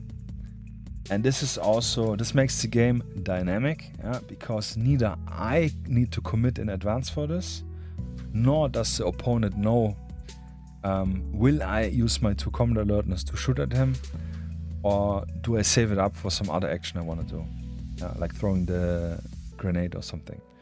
And this is also where the suppression comes in hand. If someone suppresses this guy who is directly, he want to walk here and he will not move because he's looking at this direction, you can shoot at him to remove his combat alertness into combat stress potentially, or throw grenades and either it explodes, kills him, or suppresses him, or he's forced to most likely use to kick it and loses his combat alertness. Or you could throw smoke, obviously, and then walk, and he will not see it. But this is makes the typical reaction fire a little bit more dynamic, which I think is fantastic. I really like this a lot, and it's super easy. You know, I have this budget. What can I buy on my menu from this budget? Especially with Overwatch, which is very important, because if I'm looking at an angle and somebody walks in, I will most likely always shoot at him. But if I'm not alert, and this is why this is so cool, then I will probably not be fast in reacting it. So this is, I don't know, I'm really proud about this. This is, it's so much fun. It's so cool. So the last thing you can do, and then we're gonna move to the next step, is we can do extra breath with 2 combat alertness. And this is technically an extra 3-inch movement, which doesn't need a move action. So you could even, during one activation, move up to 18 inch, which is like a sprint. One action point 6 inch, another action point 6 inch. And if I have 4 or more combat alertness, I could spend 2 for another 3 inch and 2 again for another 3 inch. You can maximum twice per activation use this. There's another thing with it, which I will mention right now, is, for example, a light machine gun can only do suppression if it is emplaced, because it needs to either on the floor or on the car here, like emplace the weapon to have better support to shoot at it. So if he moves, he cannot be in place. This is the only thing which is hindering the emplacement. You can emplace on the floor. It just lies technically down and shoots, but you cannot do a move action and then, for example, do a suppressive fire. The light machine gun also has a penalty that it will always use a -2 for shooting. Only if you use an aim action, then only if it's in place, then you will not have the penalty, because it's just more heavy and it's not really intended for this run and gun type of situation. So how can I move without getting the penalty? By using your extra breath, because this is like a more slower movement, 3 inch, like tactical movement, some games call it. So I could spend my movement, my combat alertness for the extra breath to move maybe into another position, to another.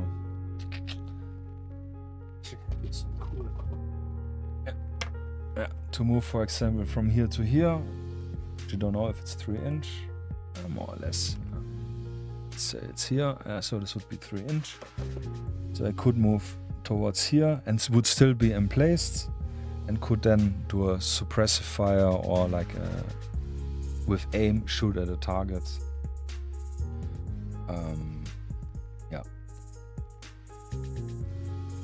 Extra breath, that's all. So another thing which ties into this combat alertness and also in combat stress is if you do a shooting attack and you roll your fumble number, which you remember maybe, because I'm talking really quite a lot. About an hour actually, thought more. Everyone has a fumble number, So if you roll this with a shooting attack, a 3 or less, for example, for the regulars, then this is a fumble. And for shooting, this is a weapon stoppage. Weapon stoppage, again, can be either magazine is out, can be gun jammed or anything which something the weapon is not functioning as intended. After you shot, you always do the shooting, the bullets go out, and then something happens. To remove this weapon stoppage, you must immediately spend if you have combat alertness, you spend 1 to clear your gun. But if you are having combat stress, then it's really painful, yeah. Because being stressed and then, oh fuck, the gun is not working, what is going on? Checking, tapping, racking, whatever. It actually costs 2 combat stress, yeah. It's really painful. Yeah, that's the only extra thing you have with the combat reaction. So I know it's a little bit different and a little bit lots of things to talk about. But the cool thing is, like, we can keep the 2 action point economy for moving, shooting, or attacking generally, or interacting for rally and so on, without tainting it with spending action points for doing the Overwatch, for example. Or we had in the beginning we had like this preparation action, which was 1 action point worth to prepare a grenade or rocket launcher, and this we could remove, which is also like a token you need to place if you're preparing something in between. Now it's all with your combat alertness, and this works really well. Like I said, it's so much fun. I'm super excited about this. Even more talking about it again. So yeah, sorry, not sorry. But this is the thing. So let's go talk about the shooting stuff actually. And yeah, we can actually use those 2 models. You need to spend an action point, classic action point, to do a shooting attack. Actually, this one is a little bit more shooty. For the visibility, we have it.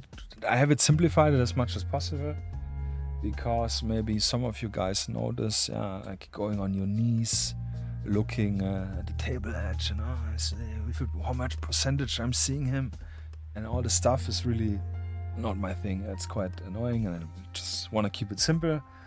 And especially with cover and so on, with the 2d6 dice system, I also want to keep it as simple as possible. So just give them guys some stuff for a moment. So we have only three states of visibility. State number 1, target is in the open. This guy is shooting and this is the target. There's nothing in between them. It's completely clear. Center to center base counts as open. Then there's something in between the line of sight. It can be here, it can be here, it can be this, it can be that. As long as you see this model, and I know with models who are kneeling and models who have different poses, it's sometimes difficult. But be reasonable, obviously, for your game, if you can see him or not. Over the car, for example, then it's called obstructed. The view is obstructed. And the last visibility term or cover mechanic or whatever is if the target is in cover. And the target is in cover if it has base-to-base contact with something that is actually bullet resistant. Like this stack of bricks. Anything which would technically stop a bullet, like a car, stack of bricks, or fat tree, for example, or stack of pallets of wood or something. Not pallets, firewood. And obviously it needs to be between the shooter and the target. So if he's in this way, he would be in cover, but not from this guy shooting at him. Because again, you need to see the center of the base. So for example, this one, he would be in cover even if you're seeing the base. So these are the 3 states, and this is something which you can easily from the standing or looking over the table point clearly know and see, which is awesome. That's why I want it this way. And the difference in terms of shooting is as follows. We will use again dice. So for a shooting action, you always roll your target number. It's always this number, yeah? He's a veteran guy. Or what we said earlier. Let's say he's a regular and he needs to roll a 7+, like for everything. So I need, if this guy is in the open, I would use not 2d6, I would use 3d6, because he's in the open, he's very easy to shoot at. So this also makes the probability to reach my 7 very high. So I will roll now. And I have 9, yeah, which is obviously over my required 6. So this would be a hit. I will be hitting him. So he does not roll a defense roll, but he does a reaction roll. That's how I call it, yeah. How is he reacting incoming fire? And this is also placed in with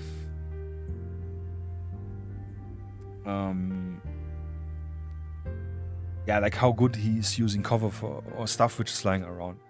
So the reaction roll is always, and this is not the target number. You need always to roll higher than the shooter. Yeah? So this is a 9, so he needs to roll a 10 with 2 dice, 10 or higher, which is quite high. Yeah, oh, he actually did it. Yeah. So he rolled an 11, which means he will not be killed in action by the shot, but he will receive suppression. He shots again with assault rifle. Which is intermediate cartridge, weapon group 2, which means 2 green or gets 1 red. He has 0, so he gets 1 combat stress. So let's say we have an obstruction. Then he shoots with 2 dice. And he would defend with 2 dice. So here, this is 5. This is it's not a success. Again, the 7 is what we need, but it's also not a fumble because fumble is 3 or less. So this is just what I call it, a failure. Yeah, actually, this way is right because I changed again the terms to make it a little bit more easier to understand.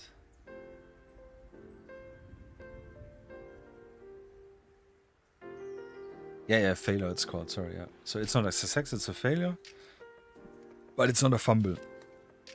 This means he does, the target does not need to do a reaction roll, but since the bullets left the barrel, what he needs to do now is to check if he gets suppression. And this he does with 2d6 by rolling this model's target number. So let's say he's a criminal, which he technically is, which is force quality 4. So he needs to roll an 8 or higher to not receive suppression. He did. It's a 9. So no suppression for this guy. And yeah, doesn't receive anything. Yeah. So again, you saw 2 dice versus 2 dice. Oh, actually not, because this was a suppression check and not a defense check. So now he's in cover, shooting with 2 dice again. Oh, really bad. This was a fumble, 3 or less. It's the fumble number. So in this case, he has 1 combat alertness. We would need to do the weapon stoppage, which is -1 combat alertness. So he would have now 0 because he handled now the weapon. So again, the shots went out anyways. So this guy needs again to do a suppression check. In this case, again, easy, 8 or higher. It's an 8, so he does not get again suppression. He's pretty good. He's pretty lucky. But let's assume we did a hit here, but he's in cover. Then he would actually do his defense roll with 3 because he has the bonus with cover, which again, he needs to be higher than the shooting attack, which is an 8. So he needs to do a 9 or higher to react without dying to a roll, which is easy. We have a 12, which is higher than this one. So he's good, but he will still receive suppression, which would be, in this case, 1 red because he has none. If he would have combat alertness, then he would lose 2 combat alertness and would have 0 now. And this is the main difference, yeah, for general shooting. In cover, 2 shooting, 3 defending, reacting. Is it obstructed, 2 versus 2? Is it in an open, 3 shooting and 2 dice? And again, the goal is always to hit this number or to roll higher than the shooter. Basic, easy. Yeah.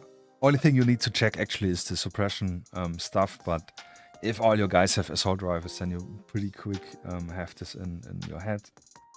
And again, it's like so small. That's what she said. You can put it, print it out on the side. So one important thing with the shooting, if you roll with 2 dice at 12, it would be considered critical, what's it called? Critical success in shooting, which is like, in the beginning I said it's like a headshot, but I don't want to eliminate the model. It's just a critical wounding. So he cannot, you obviously can with 2 dice not roll higher than 12. So he's immediately out of the game, critical wounded. The problem we had in the beginning is if he's in cover, it's easy to roll more than 12 with 2 dice. We said that this is not possible. Yeah, that's always 12 is always a critical hit, and if you're actually rolling with 3 dice in the open, we do not count the 12, but you need 2 6 in your roll result. Yeah, so if you roll this, it would be a critical hit. If you roll this, it's more than 12, but it would not be a critical hit. Yeah, the double 6s are the critical hit thing. Yeah, that's the whole shooting stuff. So I think more or less that's all that's the whole game actually. Yeah, that's the whole game. And then you have your objective. What we do have is yes, we have the smoke grenades, which this is the only thing which didn't fit here, which I'm a little bit annoyed. Smoke grenades are really cool. So you can either, and I will finish designing them, a little base. It's also 25mm with a grenade on it for smoke grenades. If you throw a grenade, which you can always throw 12-inch distance grenades throwing. You place the grenade where you want it to pop off, and then you would roll for your, as usual, for your target number. Yeah. Again, grenades are always thrown with a -2 to your roll results, but I can spend what was it, 1 or 2, one combat alertness point to remove this penalty. So I try again to roll my 6. Yeah, so clearly success. The grenade lands where I placed it, and then it will pop smoke if it's a smoke grenade in this radius. Yeah, so everything here is within smoke. If you have, and I'm actually not really sure if I'm gonna offer this, but this is a way cooler method than doing the template. So I bought a bunch of those ball chains, yeah, which you probably know from your keychain things or like dog tags and so on. And this is exactly the circumference of this, which is now hard to find.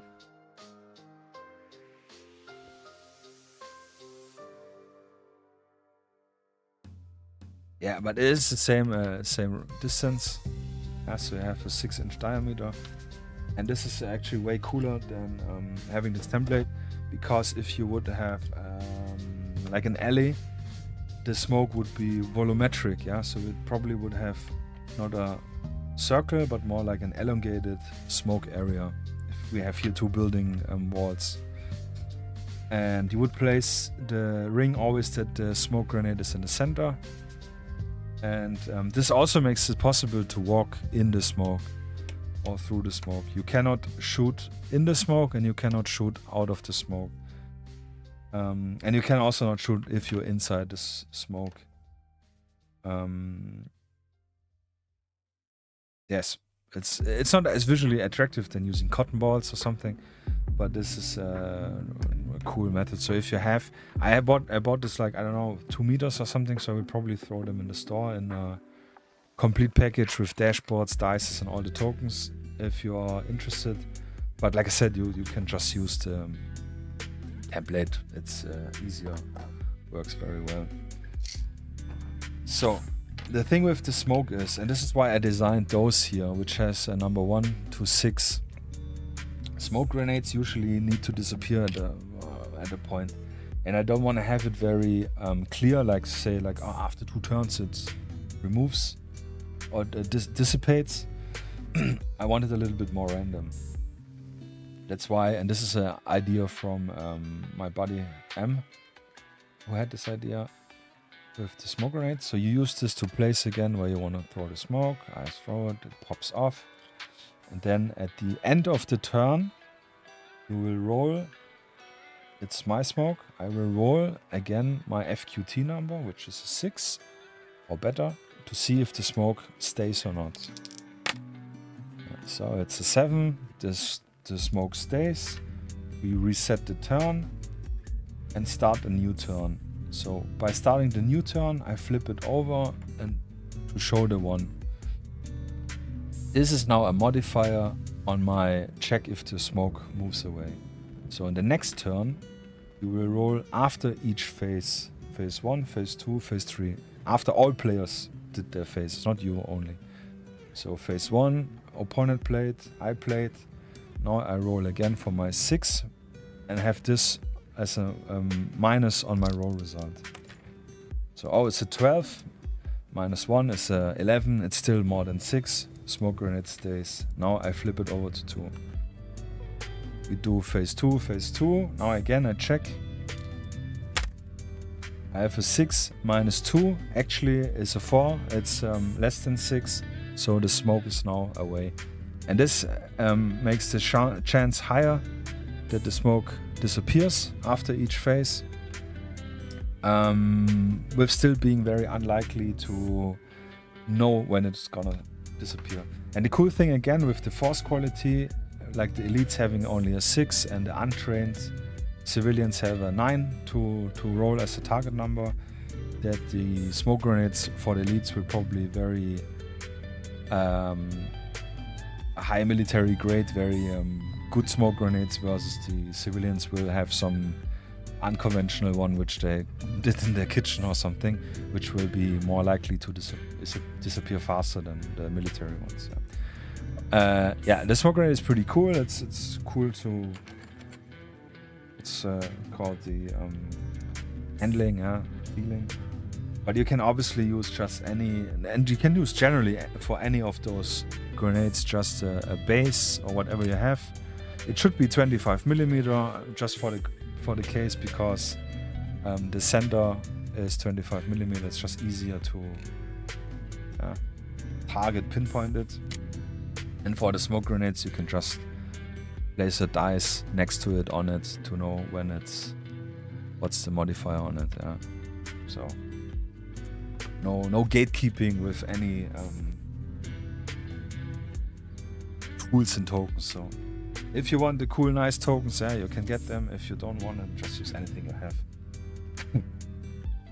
So flashbangs, frag grenades we did already. Flashbangs work like frag grenades, with the difference that they give more suppression in the kill zone and less suppression in the other zone, which results in losing more combat alertness or gaining more combat stress if you have already. RPGs work, and grenade launcher works the same way, with the difference that grenades you can throw up to 12-inch, and grenade launcher and rocket launcher you can shoot at from 12-inch distance, because the projectile has what's called, not charging, but arming distance. So so you cannot shoot point blank with the RPG on a gun. Works the same way, and I have actually. 1 second, I actually need to go to the bathroom anyways. I have the others tokens already, at least the prototype tokens I had already long time ready. But yeah, I'm gonna show them. Hold on a second. I'll be right back. Or not.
Welcome back to my TED Talk.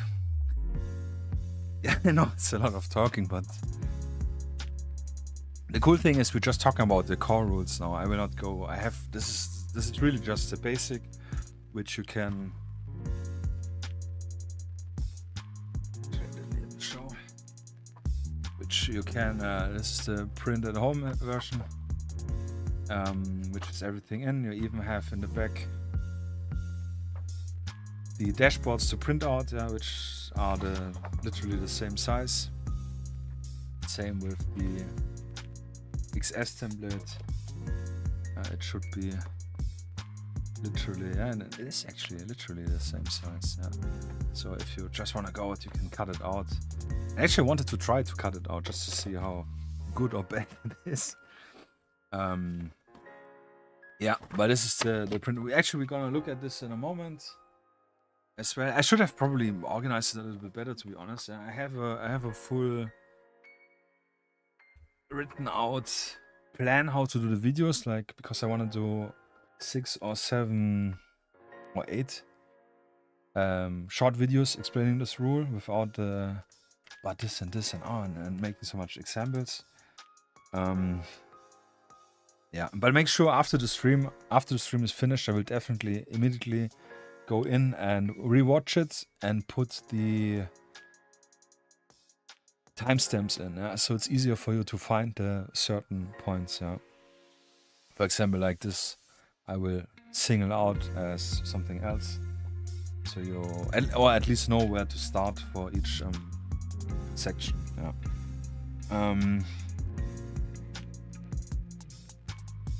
Yeah. So I actually talked. What?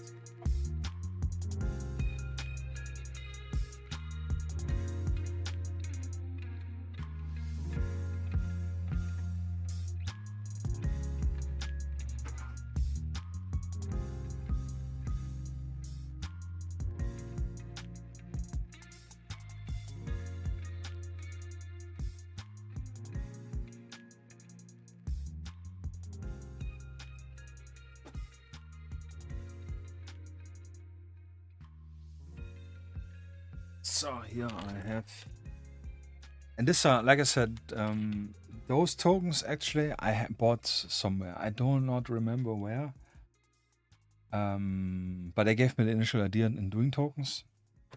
Same with this one, but I'm redesigning them right now with my own design, just to not offer something which I don't have license for. This is a flashbang from this guy. We'll do something similar. I have already done a lot, and I did my own one, which are for the, if you can actually see it, yeah, here. Because we have the other weapon systems we have besides grenades, and a grenade launcher actually needs a different token. I didn't even thought about it. Grenade launchers. We have MRLs, which is multi-role launchers, which is your RPG 7, which has different warheads, or Carl Gustav has different warheads, or the small has different warheads. Panzerfaust 3 has different warheads. And one more which I forgot. This is a multi-role where you can have list warheads. Then we have, and this is an old name, which is called Law, Light Anti-Tank Weapon, but is now called an IAM, which is Individual Assault Munition. In the rules, IAM. But this is your disposable one-time rocket launchers. Those have all the own tokens, and those you place, as you can see again here, in your pool. Obviously, with the difference with grenades, offensive grenade is your frag grenade, or maybe phosphor grenade, or Molotovs. Tactical grenades is your smoke grenades, flashbangs, or stun grenades, which are technically the same as flashbangs, I think, for the term of playing in this rule set. And then and those can be used by anyone, by any of your models, because we abstracted by the models, like if you have a stack of guys ready to go, then if he wants to throw a grenade, you will just ask him if he has the ones to pass them along. And on a regular tabletop, which is probably a 3x3 or 4x4, you're gonna play this. You can also play on a bigger one. We abstract that they reach around the munitions. Only difference, obviously, is with the multi-role launcher and the individual assault munitions like M72 Laws or RPG-26 and so on, that the model obviously need to carry it as well. You need to have a model with an RPG launcher or Carl Gustav or whatever. Like here we have one from Infantry, Echo Dark Studios. Don't know which one, but yeah, this is a cool one. So only this model with this one could use the MRL, even if it's a pool. And Molotovs, because I talked about Molotovs. Molotovs work technically like the smoke grenades, with the difference that you will not roll if they disappear. They will always disappear at the end of the turn. If I'm right, actually. Let me check. And I think we don't have Molotovs here yet.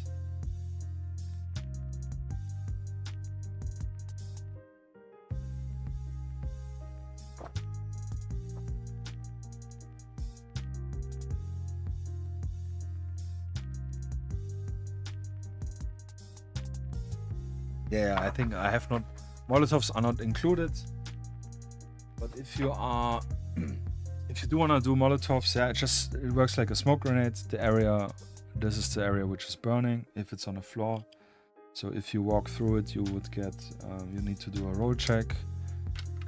If you catch fire or not, something like that. Actually, I don't know how it would be.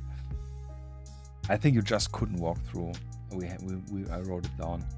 But technically it's the same area, or if you're using the cool chain or like maybe some paracord, this is like the burning area, maybe a red paracord would be really cool.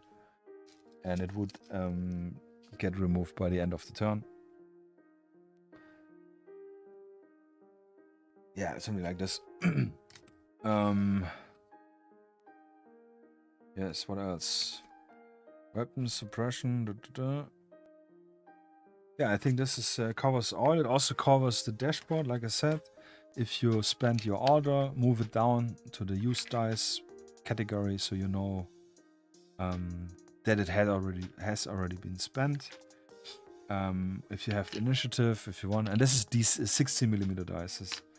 Put them here. This B up is for backup. This is a special mechanic which is not in the core rules. It's very scenario specific. This is like if you have a quick reaction force close by which could come for your backup, it works technically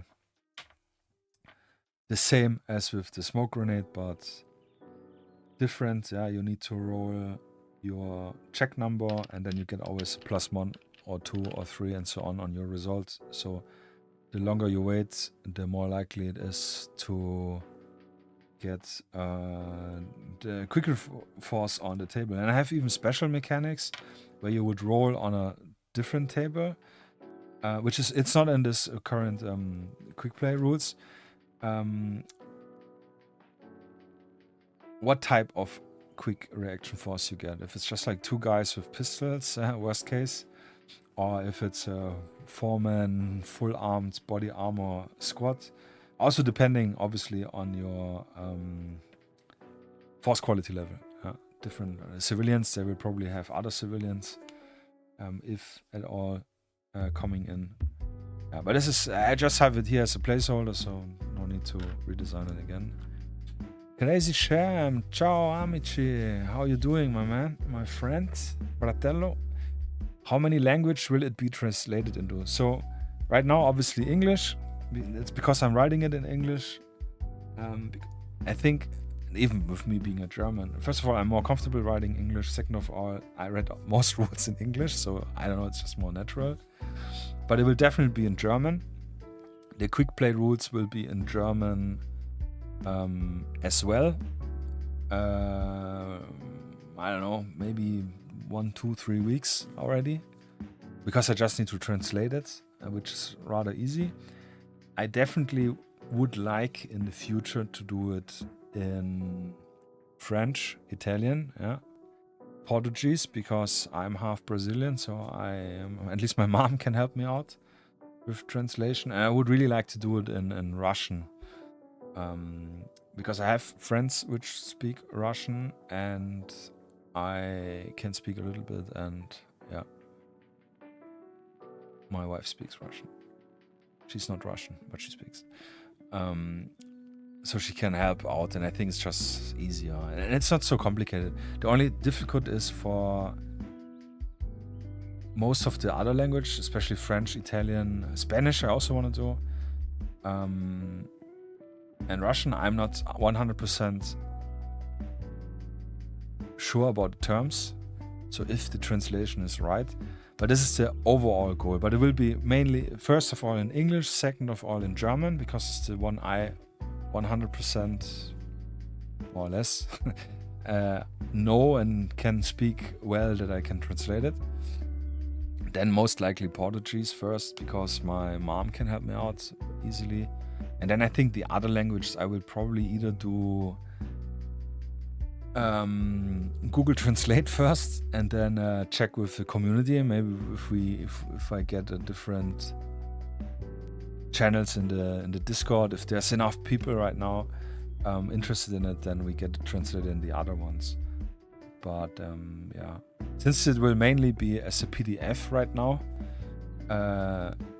in the 1.0 version will be a PDF, and I will make it available as a print on demand on Amazon, just because I think it's super cool thing. It's rather cheap to produce, and it's always produced and shipped in the country where people order, so you don't have this penalty. For example, people in the United States will not pay tons of shipment for a heavy book and import tax. It will just be printed in the United States, and it's fast and easy, and I think this is a very good solution. Even thinking about the environmental impact with transporting, shipping. And maybe later down the line, but this is really just dreaming. I would like to do a hardcover limited edition Kickstarter thing, where you have higher quality tokens and things, and yeah. But this is really maybe in 2-3 years. First of all, get to the next step, and yeah, and then the languages. But yeah, absolutely, Italiano. Necesito, I think. No, the Spanish, I think. Yeah, but I know the European, French, Italian, and Spanish are, next to the German and English-speaking one, the biggest groups, as far as I know. So yeah, I think this is definitely doable, but obviously not the highest priority.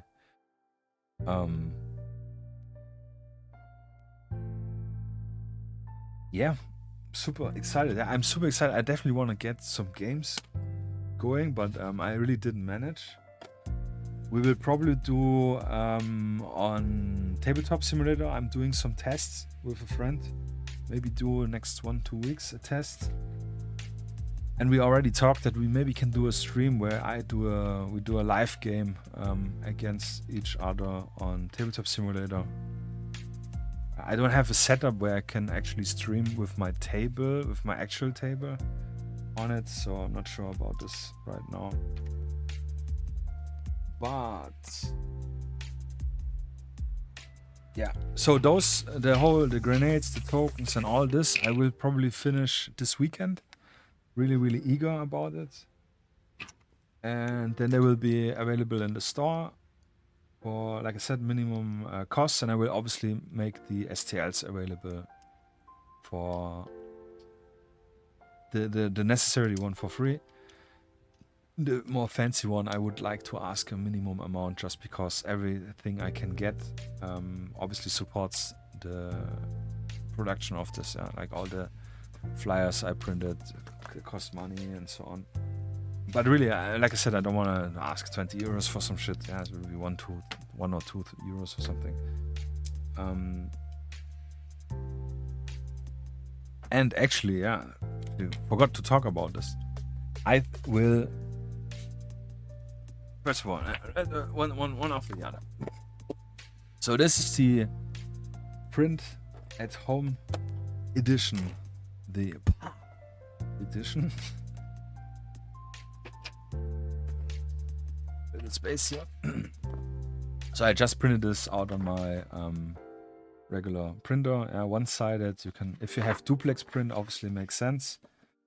Very loud QR code, which goes directly to the website where you can download this, and you have a little bit more information, where we'll also add more information. And where you can download the STL to print this yourself if you want. And where you will also be able to get all the scenarios I will be putting out. Yeah, a little blah blah blah. Big thanks. We talked about it. I will not read it all. I just want to show it a little bit.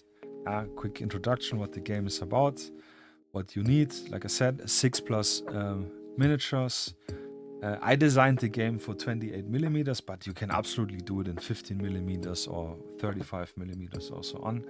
I would probably, if you go into 50mm and smaller, I suggest either to print this half the size, which is printable, but you can probably not read the numbers. But as you have the notch here, you will still know which number is what.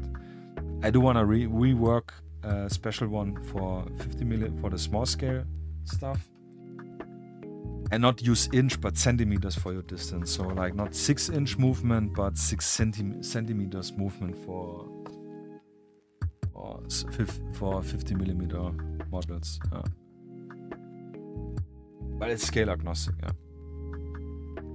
Obviously terrain and so on. You need 3 6-sided dice per side for shooting, action, all this stuff. You need 2 potentially different colored size, but doesn't matter, for your orders, and also for your initiative roll, which you can also use this one. And you need a bunch of smaller, preferable dice in green and red. Best case for each model, 1 red and 1 green. I use here 10mm dice, and I think those are from Warlord Games, which I ordered a long time ago. They had like this, it's like 30 dice per pack. And those are very good to place, and they're not small enough. They're big enough that it's easy to handle, but smaller than your average 60mm dice. Yeah. You can technically use, if you're handy, D6 blank and paint it. No, D6 doesn't work. But like a D12 or a No, not D12 doesn't also work. Yes, D12 or D8 or D10, and color the sides with green and red. But it's kind of hard. My wish is at a later point, make individual smaller dice, so you have only 1 dice you turn around. But I think this is easier, and also visually it's more easier to see if a model is not doing so good or if it's doing good. Yeah, that's it actually. You just need this, you need the templates because, like I said, this is for explosion, for scatter, for visibility, for Overwatch, for movement, for suppression. It's all in one. And you should use or have access to a ruler with inch or centimeters. I designed the whole system mostly that you need either 3 inch, 6 inch, 3, 6, 12 or 18 inch. So if you like and if you have, you can use templates. I have downstairs, I have one, it's like an L shape, which you have 6 inch on one side and 12 inch on the other. And if you like flip it around, then you have like 6 plus 12, it's 18 inch. And this is what we mainly use for playing. Or like a little paracord rope with 1 inch indentation. But yeah, I actually didn't mention, the whole shooting, you don't need to measure. Doesn't matter the distance. We have penalties with abstractions with some guns, which I will talk in a moment about, but mainly any gun can shoot at any distance. It just depends if it will work good or not. So game essential. I explain here the XS template, which we did earlier.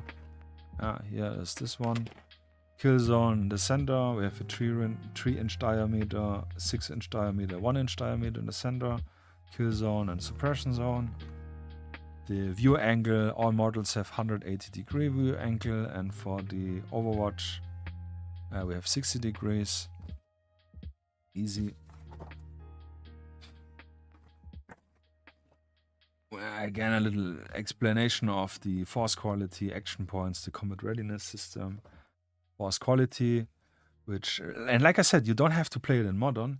You can play it at World War II if you. I haven't done this yet, but I really want to do a bolt action, not a bolt action game, but with the bolt action models we have, because we have tons of tanks and everything, and soldiers and terrain, to play this game with World War II models. And the only thing you need to know, like I said earlier, you have to know where, in which bracket you put in your groups. And you can mix your groups if you like. You just need to keep in mind who is who, because you have the different target numbers and combat alertness you need to know. The visibility in combat, which we said, which is always either in the open or it's obstructed or in cover, with the explanation with what dice to use. Super easy. We have the explanation of the actual turn. Visibly and explanatory. I have here the combat readiness thing, which and this was one very cool feedback. I don't know what's the name of the guys if you're watching. Dankeschön, thank you. He was talking about he's doing TTRPG stalker game, and he was interested in looking at some modern games. And we talked a little bit, and he gave me this idea in actually writing not the numbers like I did here. So here I wrote the numbers again, which is obviously clear if you have the dice showing a 6. I don't need a 6 here, and also not need to do the minus. He said just what is the effect. Here, combat alertness, the green ones can be spent for combat readiness actions. And the combat stress is always shooting attack -2. So that's really cool. Thank you. Explanation of this system. Rewrote this from this one. It's a little bit easier to understand. We have all actions on one page. Moving, attacking, hand-to-hand combat, which we didn't actually cover here, but it's fairly easy. Get ready, interact, and rally, which only squad leader and team leader can do. We have the combat readiness action, which are the actions you can use with the green dice again. Also from cheapest to expensive downward. We have the full weapon suppression table, because here's only, because due to the space, we only have the direct fire weapons, which is all your guns, and the explosive lists. But here we have also the chemical, and incapacitating device like your flashbangs and so on. Yeah, smoke grenade, for example, if the oh, sorry. It's not a smoke grenade, but yeah, if the smoke grenade, for example, pops off and you are within the smoke range, then obviously getting smoke in your face will reduce your combat readiness, yeah, or your alertness affected. Yeah. But it's only when it pops off, when it ignites. Something which is written here, which I forgot to talk earlier. As well as chemical irritant, CS gas, or your flashbang stun grenades. As well as if you want to play something stalker-like, lethal chemicals, acid, nuclear, radiation, biological agents. You have here also some indication. But this, and I have to be fair, the radioactive stuff is only in theory. We did not test it yet. But it should work decently. We have the weapon special rules, which I haven't talked about, and I want to talk about right now, quick. Like I said, generally all weapons can shoot at any range. There are some weapons where we have to do some difference because it's the bullets or the cartridge has lesser impact, and or generally it's harder to aim. Yeah, and the first thing you see already is pistols, submachine guns, and machine pistols, which do not have a buttstock or a brace. Yeah, for example, your Micro Uzi or Mac 10, which they have a buttstock, but maybe they don't have because it's like some criminal guys, or I don't know. Especially the pistol. So you can still shoot across the whole table, but the difference is that it has an optimal distance. We don't have range intervals, what a lot of games do, where you add a -2, minus this, minus that, because I don't like modifiers. We have the optimal distance, which is 18 inch, and here you will see again what I said earlier, that we always have 6, 12 or 18 as the increments. So pistols and machine pistols without buttstocks, optimal distance is up to 18 inch, because they are considered purely as a backup weapon and a more beneficial secondary option in CQB conditions. If you want to use them over 18 inch, you always use one less D6 for attacks. So if you maybe remember, if we are shooting at someone in the open with a pistol over 18 inch, then we would not use 3d6 but 2d6. Still viable, makes for elites easier or still manageable to hit, but for the worse, force quality will be harder. And if the guy is in cover and it's over 18 inch, then you use only 1d6, which again, you can do it. You can reach, for elites, you can reach the 6. Elites can do it, or veterans, but regulars probably not. So this is a super easy way. Again, you keep your numbers, you keep your stuff, just removing or adding your dices for the probability. But you can still, for example, if I cannot reach the 6 with an criminal, irregular, which has a target number of 8, and as long as I don't roll, what was it, a 5 or less, a 4 or less, which is my fumble number, or it doesn't matter. If I shoot at him, the bullets go out, so he can still get suppressed. So it still makes sense. Just you will probably not be able to kill him, but doing suppression on your target again removes the green combat alertness or gives him more combat stress, which incapacitates your opponent in a way that he cannot act as he wants. So pistol SMGs this way. Shotguns, again, are one of the more different guns, and I actually have shot real shotguns at various distance, from semi-auto shotguns like Vapor, which is similar to a Zyger shotgun, as pump action shotgun, as well as double barrel shotguns, which are break open hunting style. So first-hand accounts, and I also talked with a friend who is more into shooting, who owns the semi-auto shotgun, for example, and we agreed that shotguns should be really lethal. So they have an optimal distance, which is again up to 18 inch.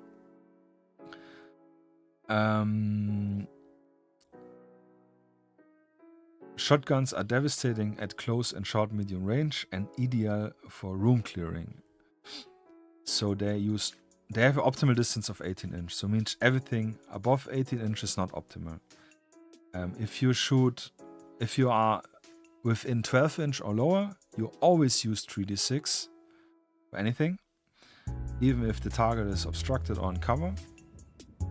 And if it's over 18 inch, then you always use maximum of 2d6, and it will only deal one strength 1 suppression, which is the same suppression as the pistol calibers do. Yeah. But they can still be devastating and just do less suppression, because obviously the spread and pellets and the buckshot pellets, they are, this is 9mm pellets, I think. Yeah. Yes, bolt action. We absolutely do bolt action. Bolt action are from the weapon category, a weapon group. There are weapon group 3, which are just full power rifle cartridge, which is like battle rifles, the shotguns. And battle rifles, for example, is your FNFL, G3, what else? Yeah, that's the classic ones. And also your bolt action rifles or medium machine guns like a PKM or MG42. Those are weapon group 3. They work playing wise the same. You just have to reconsider the what's called the suppression if they lose more, because the bullet is just more louder if it impacts at the wall. Warrior 94, hello my friends. Not bonjour, but yeah, hi. I'm glad to see you here. Also generally in terms, because I think that's why you're asking, we do not use more or less dice if you shoot full auto or something. With the shooting attack is just an abstraction of a burst or full auto, or like if you have a bolt action rifle, just one bullet. There is no full auto in this sense. We always assume that the character does the best shooting in his capability to the situation. And with the fumble number, we also abstract the need of a reload, which can happen. And it happens not quite often. Obviously, if the force quality is worse, then it's more often, but not. But yeah, bolt action rifles, absolutely. So this is why, I mean, if you want to play World War II or World War I, you just be aware that all the bolt action rifles do this in terms of suppression. Yeah, and then it's technically playing-wise the same. So, and speaking about this, marksman rifles, sniper rifles, and anti-material rifles. And these are all rifles which have magnification on their rifle. Yeah, so not like a red dot or something. So I'm thinking more about 4 or 5 or 6 times and higher magnification. But obviously, this is you can agree with your opponent as you like. Yeah, thank you, man. I appreciate it. Yeah, sadly, no painting here, Warrior, today, but we will paint soon again. Yeah, maybe in 2 weeks. Definitely want to do back to the classic painting streams. But yeah, so with the scopes we have this also have a modifier that the optimal distance is over 18 inch. This is quite a lot, but they are very powerful. Sniper rifles are extremely powerful, not only with the suppression, but in general.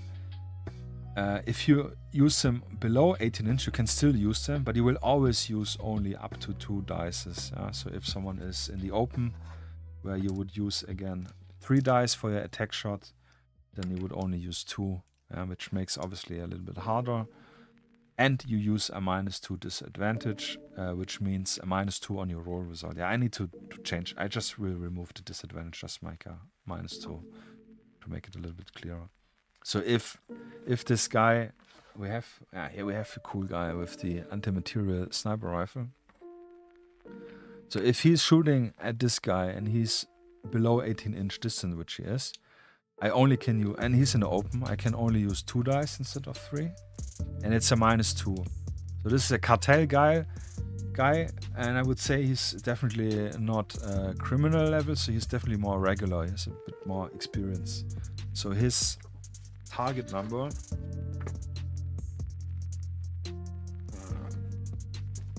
again, force quality, regular.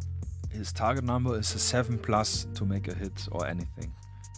And a 3 or less is the fumble number. So I roll now 2 dice with the sniper rifle, with the scoped rifle, because he's below 18 inch. And I get a -2 on my result. And I need to roll a 7 or higher. So I roll an 8, -2 is a 6. So I roll below my target number, which means it's a fail. Which means he cannot die. But the bullet is out and it does technically suppression, but with everything which is below, which is not a hit, the target will roll if he gets suppression or not. So this is not a reaction roll, this is a suppression roll. So he rolls again, and let's say this is a veteran unit. Veteran units have to roll a 6. So he needs to roll a 6 to not receive suppression. Yeah, we have a 10, so he's fine. No suppression and he's fine. Yeah. Just to showcase this quick.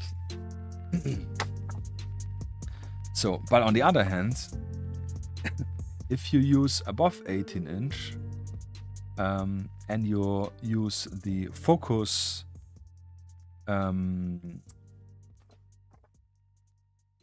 combat readiness action, which are with the green dice you have next to your model.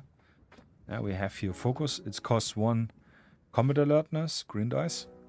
Or if you have more than 4, which only the veteran and elites can have, and the regulars, I think.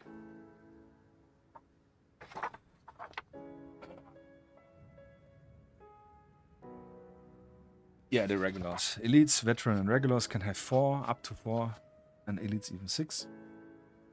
You can use this for free. This is the model is so set up and all clear and super focused. You can use the scope always for free. So, if you use the scope, you will always be using 3d6 dice for any attack, even if someone is in cover above 18 inch. Yeah, so scope is really can pinpoint your shot. And the extra cool thing, and that's why it's lethal, is that the targets will always use 2d6 for his reaction. Yeah? Even if he's in cover, he can only use 2d6 to defend the shooter's 3d6. Yeah? So snipers are very lethal. The only thing is you need this 18 inch or more distance, which is quite difficult on your 3x3 board. Yeah, and yeah, but I don't like this that snipers in such small areas it just makes no sense for me. But even cooler on a bigger board, yeah. Or if you want to use the sniper, for example, as an off-board asset. We talked about this. You could use, for example, you can probably not see it, but like a tripod for your camera, and build it up and put it like on the corner, on the edge of your boards, and then put it up and on. And then you just say like, yeah, this is a sniper's position, but he's like in a different building across the town, or maybe not town, but like a little bit further away. And then you always use this tripod position to look if you want to shoot with him, for example. But I will write this in a scenario. I will definitely want to do a sniper scenario, which I will upload for free for you to try, just to learn and teach all the mechanics with specific scenarios. So this one, light machine guns and medium machine guns, they have, the only difference is that they have also again different suppression power. Light machine guns are this bracket, intermediate rifle cartridge, where medium machine guns, PKM and MG42 and so on, or FN, what's called FN Mag, the M240 Bravo. They are medium machine guns. They make more suppression. That's the difference. So what they can do, and I mentioned this earlier, they have to, they play different, yeah, they play their role accordingly. They will always have a -2 disadvantage, and you can -2 on your roll result, and you cannot use aim if they are not emplaced. A model is emplaced if it has not done a move action this turn. Emplaced just means like I said earlier, if it's bracing the gun against the car or like on top of the bricks. Yeah, so it is stable because it's quite heavy. A machine gun is really heavy.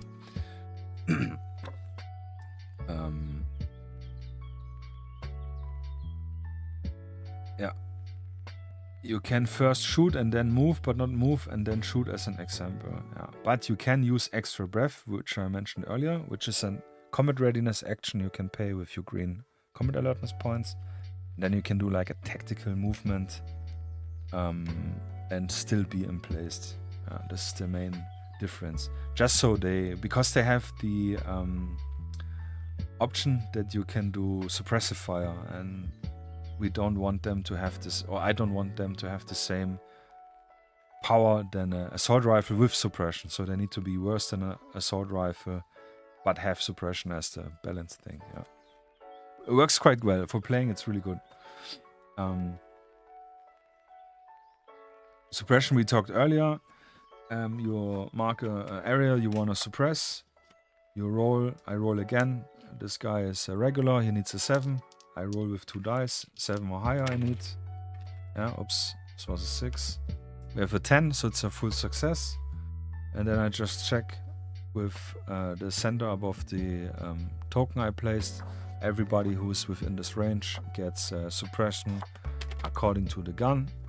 This is an M249, which is light machine gun, which means they receive this type of suppression. So either lose 2 green or get 1 red. Speaking about 2 green and 1 red, if this guy has 1 green, he would lose 1 green and get 1 red. So it's always the one which they are in, they will lose according to this point. Yeah. If he had 2 and you lose 2 green, then he would be on 0. But if he has only 1 green, he would definitely lose 1 and gain 1 red. Hope this makes sense. Just quick clarification. You can also fumble. Yeah, if I do the suppression roll and if I'm not successful, I didn't reach my 7. I reached a 4, for example, or 5. Then this is a fail. Then the only thing which will happen is that the suppression point will scatter. Yeah, like abstraction of he didn't position the buttstock right in the shoulder and it slipped a little bit, you know, something like this, just to make it a little bit more interesting. And the scatter works like with the grenades. Yeah, you use this thing in the shooting direction with the arrow from the shooter. Then you roll 2d6 for your scatter. Yeah, so this is a 7 and a classic, and that's why I made this. So it will move 3-inch or 6-inch. 3-inch. So from the center to here, this is exactly 3-inch. So the new point of the suppression would be here. And now you apply the suppression, everything which is within here. If you do a fumble, so the 3 or less as a result, then it scatters as well the same way, but we get a weapon stoppage after the shot, which means we have to spend 1 combat alertness, or if we have already combat stress, which is probably most unlikely because you cannot do suppression if you're in the negative, you would get 2 combat stress to clear the jam, or a magazine is empty or whatever. Yeah, and those are all the weapon special rules for now. Like I said, technically I could make an endless list, but I really want to make it as easy and as fast and as realistic as possible to play. And this is those are the 4 weapon gun system which make the most different impact for the play. Yeah. Next one we have 40mm grenades, which is your underbarrel grenades or grenade launcher, underbarrel grenade launcher or like dedicated grenade launchers, and your hand grenades. We played it earlier the same. We showcased it earlier already. The difference between between a hand grenade and a 40mm grenade from the grenade launcher is that hand grenades you can throw up to 12-inch, and underbarrel grenades, 40mm grenade launcher grenades, you can shoot from 12-inch upwards. Yeah, this is the difference. But they have the same. The frag grenades, for example, they have the same suppression. Technically, they are a little bit lesser, but for easier stuff. If you want to use smoke grenades for your underbarrel grenade launcher, you can use it. Just use the smoke grenades if it pops off, and all the same. Yeah, smoke grenades. We already explained earlier. And stun and flash hand grenades is the same, with the difference that what I also explained earlier, that you don't have a kill zone in the center, but just like a higher suppression delivered to the models which are within this center area.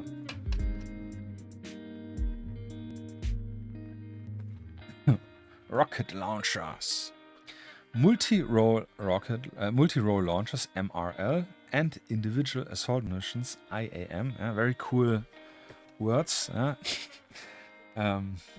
which are legit words. They are military term words. I showed it earlier. I have here one of the old prototypes of the tokens. Multi-role again. Multi-role launcher, which is an RPG warhead on the token with MRL. And here the IAMs, they are disposable rocket launcher. Here I had still the old name, which was LAW, light anti-tank weapon, but we changed this because there are different disposable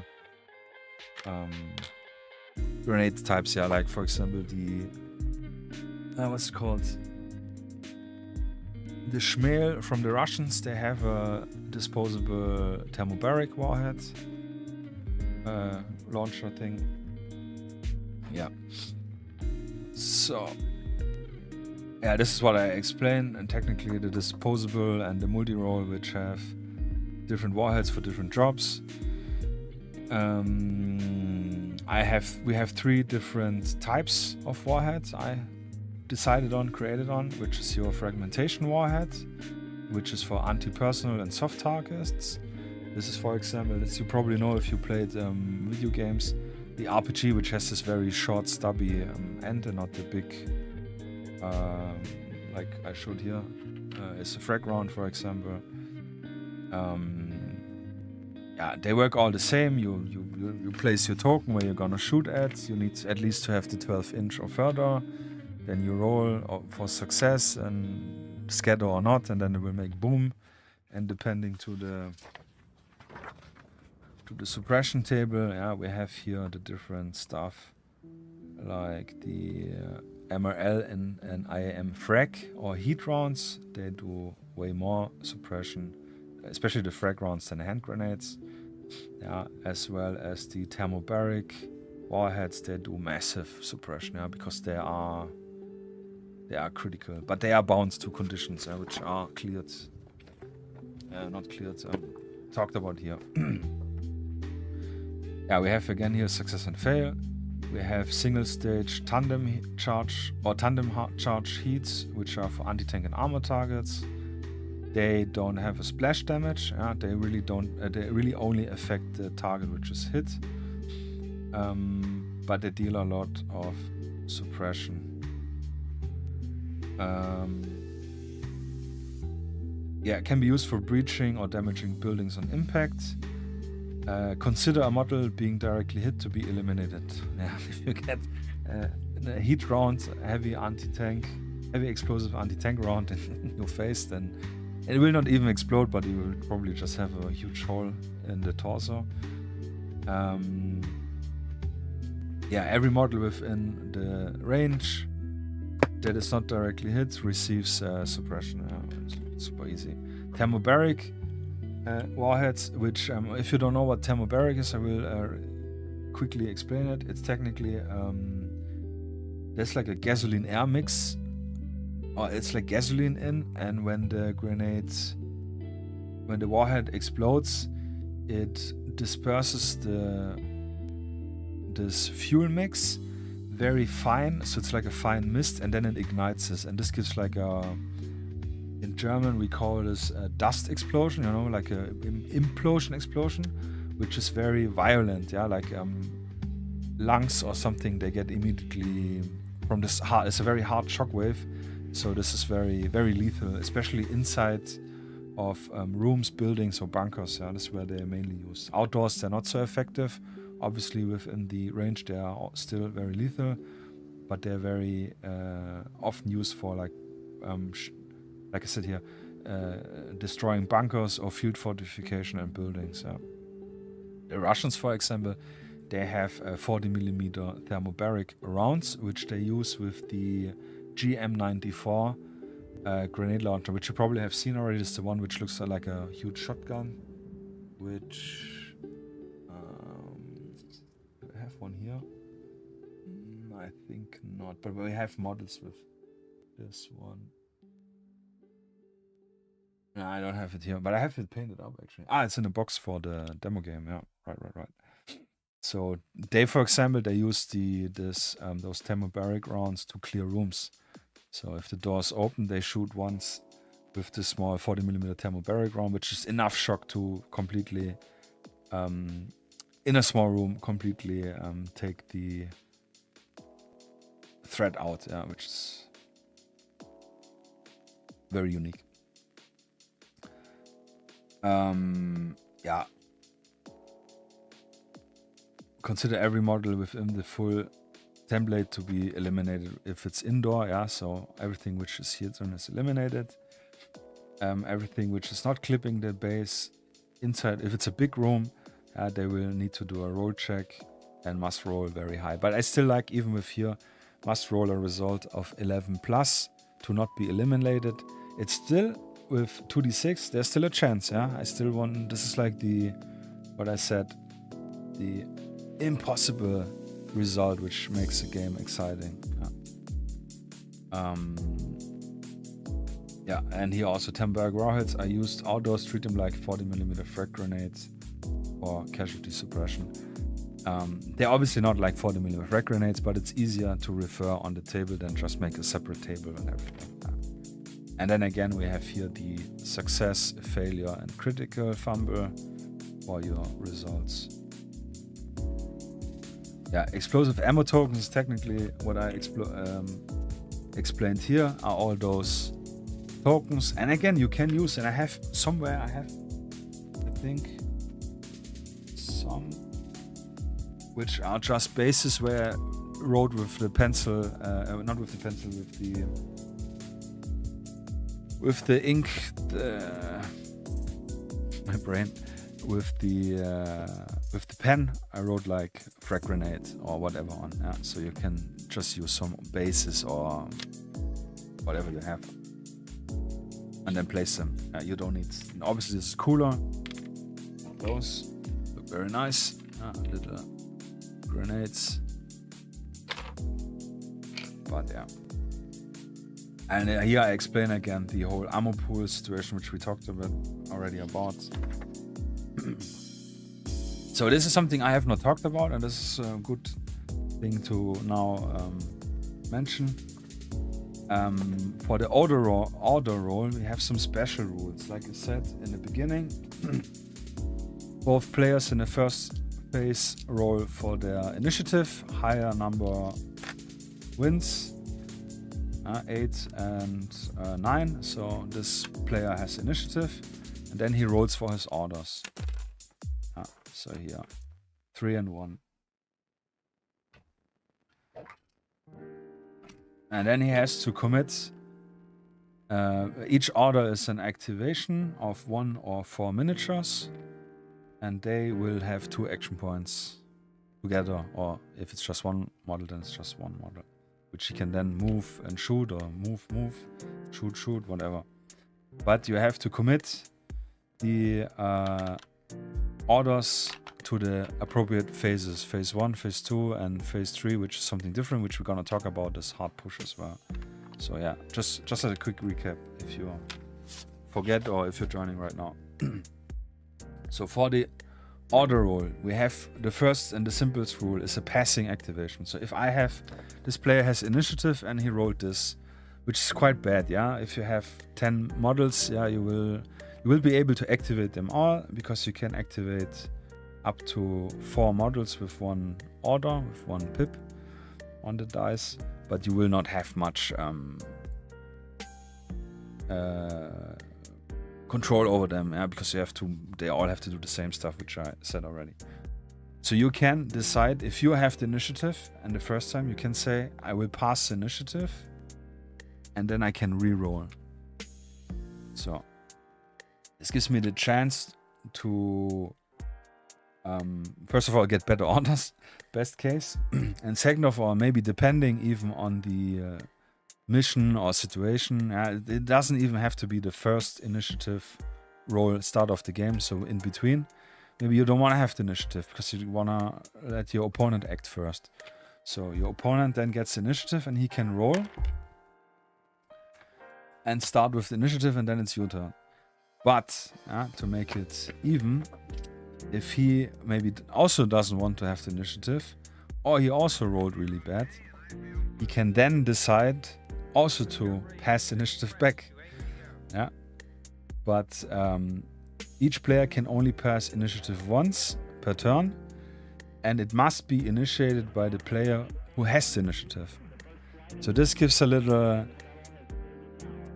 chance again to recover, or the situation to get a little bit control, but again, worst case, you end up in the same way. But even if your opponent, like, you rolled very bad, and even if your opponent says, no, I don't want to go first,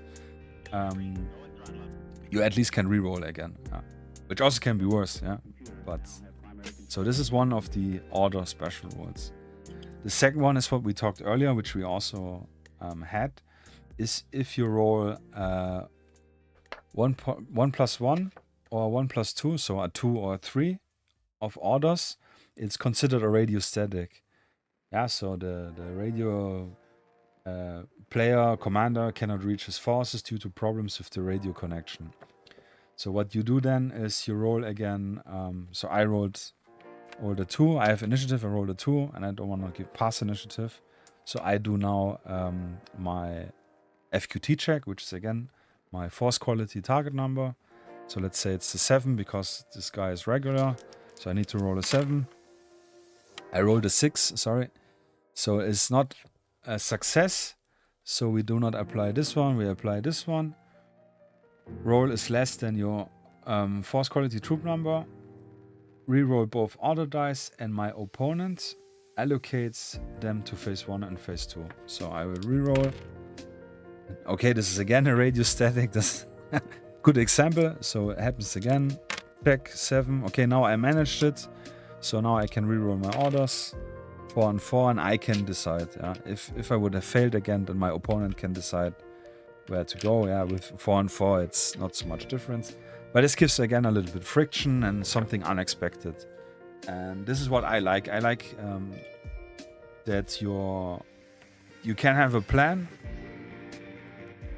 but this is very likely, and this is everything in real life, that your plans will never go as you plan. You will never proceed as you're planning. There will always be friction and things in between. And this is what we're simulating here with all these different order dices.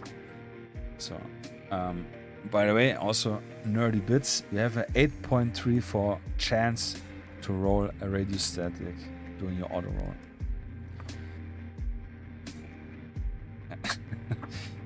So the next one is a hard push, and this is a very specific order rule thing. And I will just read it because it's a little bit bigger. The hard push. This lets the player use an additional d6 for a total of 3 d6 instead of 2 d6 for his order roll. The third d6 is to be used during activation phase 3. This is this activation phase. This is also the activation phase, if you remember, when you have still unactivated models but have no more orders. They will move. They can move 3 inch and only 3 inch per model in this last phase. Yeah. And with the hard push, you can get an extra dice to have full control over them and even spread out your actions to see a little bit what your opponent is doing if you are swapping turns, jumping through the phases. Yeah, because it's always, I have initiative, I do phase 1, opponent phase 1, me phase 2, opponent phase 2, me phase 3, opponent phase 3. So you have always the chance to react what your opponent is doing. Yeah, and with the hard push you get more control over it.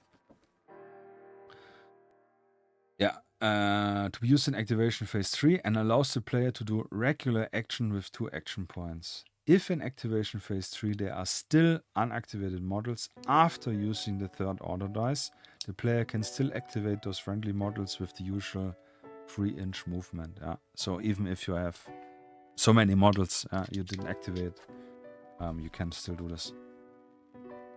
So hard push. This is a high risk and high reward option that is bound to the following condition. High risk, high reward. I like this. Your force must have at least 1 squad leader. Yeah, which most likely everyone has. Maybe exception is civilians or criminals, but even they will have like a man in charge or like a leader or some type which we can allocate the squad leader role to. But nonetheless, the squad leader must have 1 or more combat alertness, 1 or more of green dice.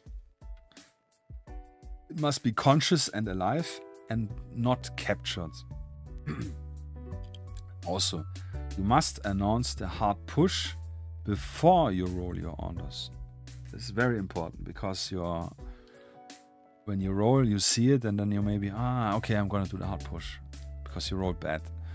Always announce it to your opponent before you roll your orders. If you already rolled your order this turn, you cannot do a hard push anymore. Be attentive, commander. So, if all conditions are met, proceed to do the hard push and use 3d6 order rolls and allocate 1 dice to each phase. Yeah. So, for example, this order is super potent. Yeah, so we'll massively would probably do something like this. Yeah, push my opponent because I have the initiative. Maybe push my opponent, do a little reaction what he's doing if I need, and in the end, if he has done his end, I can still do some massive stuff. Yeah, Don G, good night. Thank you for joining and being part of this.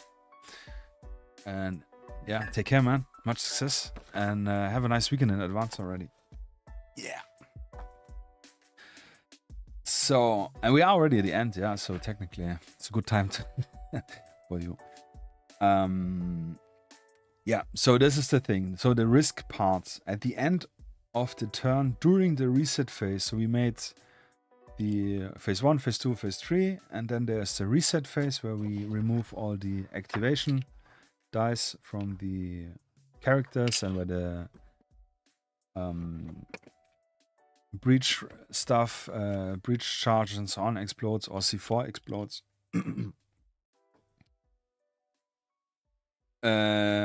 During the reset, your squad leader loses all of his combat alertness. So he has no green dice if he has any. If he has red one, he keeps the red one. But if he has green ones, you remove them. For 2 reasons. Because this forces you all, to not be able to do it next turn again. Because you need at least 1 combat alertness. This avoids that players do this every round. Also, hard push, as the name implies, is the commander is pushing the squad leader, and the squad leader is pushing the team, and they need a little bit time to catch their breath, yeah, obviously. So here the risky part. At the start of the next turn, after your auto roll, you must do a morale check to see if your force can keep up with that extra pressure, or if they need to catch their breath as you push them literally too hard, yeah, hard push. So for this one, your roll, you guessed it already, yeah, again, your FQT number, your force quality target number, roll 2d6, we said it's a 7 because he's a regular. Oh, easy, yeah, so 12 is a critical success even, which even couldn't be better, which is a result of 12. Let's go, all good. Force morale is extremely high. Your squad leader and team leader each receive 1 combat alertness, which is 1 dice. So if it would have been just a success, there's no penalty.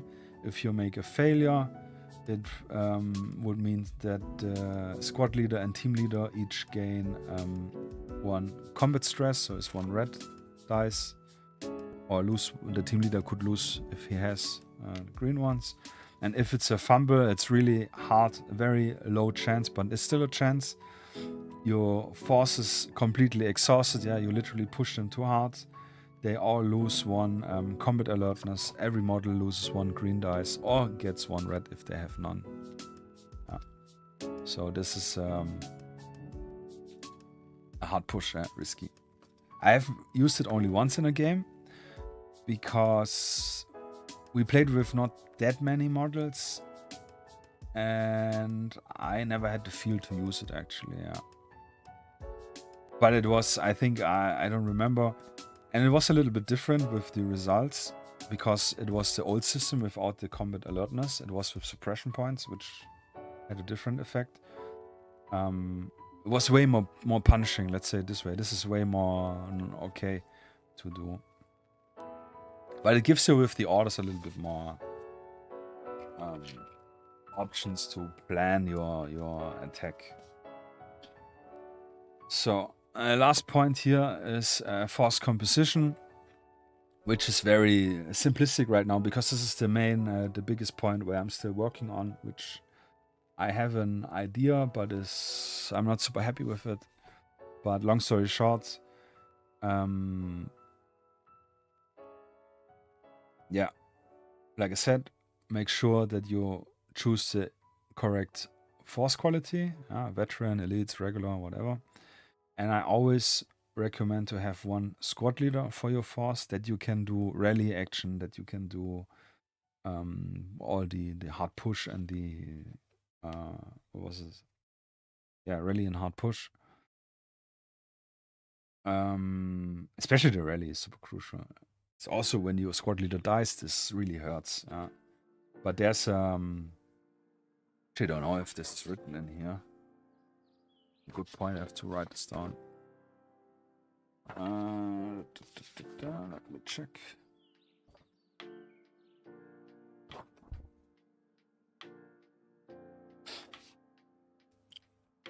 Yeah, I think this is not part here.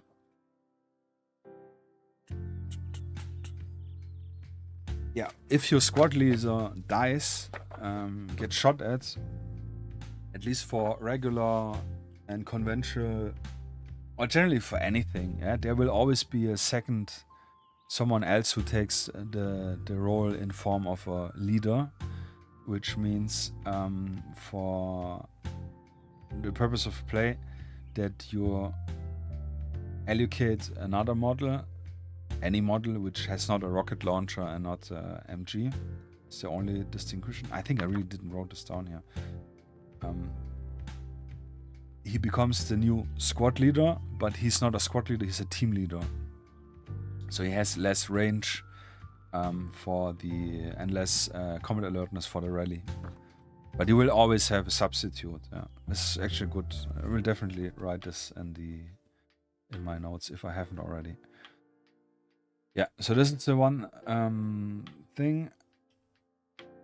As we activate 1 to 4 models per order, which is a fire team size, you can decide if you want to add 1 to 3 fire team leaders, FTLs, to your force.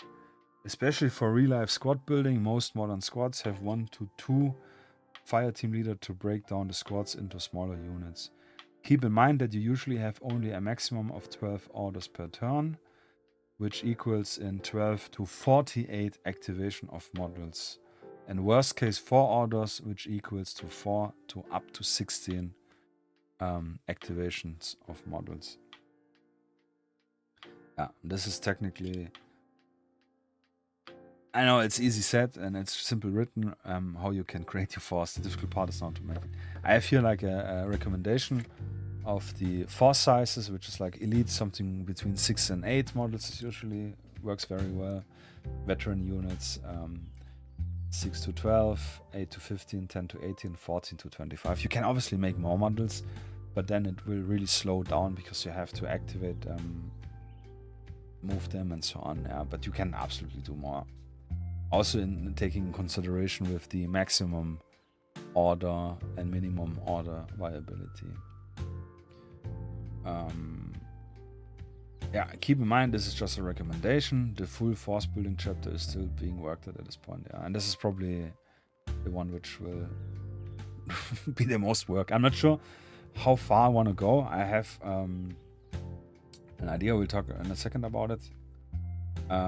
Yeah, you can always go lower or higher if you prefer it and it fits your scenario from the recommendation. I mean, for example, a store robbery would make more sense with 2 and 3 criminals plus 2 or more police officer. But with the order system, you will only, with less than 6 models, always be able to activate all models, which reduces friction, but seems realistic. Yeah, obviously, if you are 3 guys, way easier to coordinate your actions than if you have 12 guys. Yeah, if I'm the commander or whatever. Yeah, for robbery, the whole commander idea doesn't really work that well. But yeah, so you can play it with 2 models or 1 model if you want. It's just not as exciting. Yeah, and as I said earlier, you could also mix your force qualities if you like. You just need to make sure to keep track which model has which force quality. And here I have an example. A regular force could, for example, have 8 civilian and armed mobs FQ5 and 2 FQ3 regular advisors as a squad leader and fire team leader. Yeah, would be realistic. Yeah, and that's all. We have the template like I showed earlier, and we have 2 dashboards on 1 page, which are original size, which you can super easily print out and place all your dice as you see fit, as well as place your tokens or bases here. You could also cut it out and glue it in stacked cardboards to make it a little bit with more depth. However you see it fit, but this works very well. And yeah, and as showed earlier, this is literally and it's A4. You need to print it in A4, best case.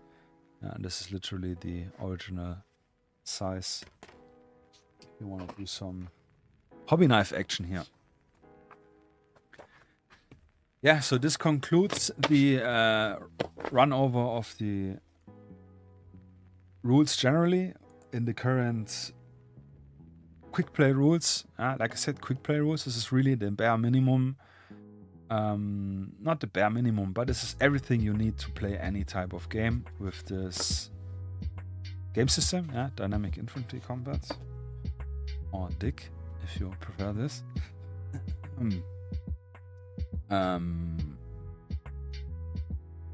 Yeah, which is perfect. Yeah, I have, like I said, I have this little color printed one, which is nice. But I will keep this for, like, I will not offer this for sale. I thought about, first of all, I will give them away in the convention again, which is cool. And I thought about when we're doing the next sale, maybe sometime, to throw them in as a little freebie, depending on the order amount or something. I don't know. I mean, it costs money to print, so. But I will definitely, if you want to have some and I will wanna make new ones which has 1 page more, because those has 3 A5 pages, or 6 actually. And if I have 1 page more, I could probably, everything which is written here, get into this, would be a little bit cooler. But like I said, the next plan is this, all this printed home edition, rework it with the spelling errors, which I have quite a few. Not that many, but a few are there. Add in some visual explanation, like especially with the 3 dice and the in the open and in obstructed and cover and so on, like I talked earlier. I think this is very helpful to have this quick visually explained. And yeah, I think that's all. Oh, I forgot actually, just remembered. In the grenade section, it's written there. There's no graphic, and this would also be a good graphic. Grenades do not bounce from the wall off like a rubber ball.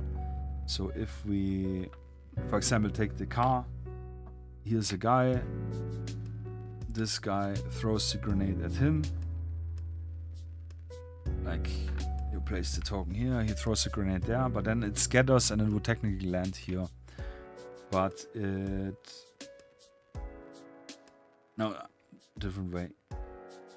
This guy stands here and he throws the grenade there, but then it scatters and it would go to the wall. It will not bounce off the wall and go on the same angle, you know, all this weird measuring stuff, which is also not realistic because it's a metal piece. It will not bounce like a rubber ball.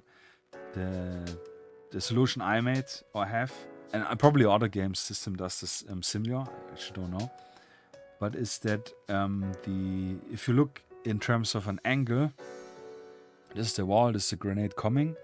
The side which has the higher angle, yeah, like in this case, like how we are throwing right now. So this is the bigger angle and this is the smaller angle, yeah, from 180 degrees. So the grenade, and also from real life physics, the grenade will hit the wall and then it will roll along the wall the remaining distance needed.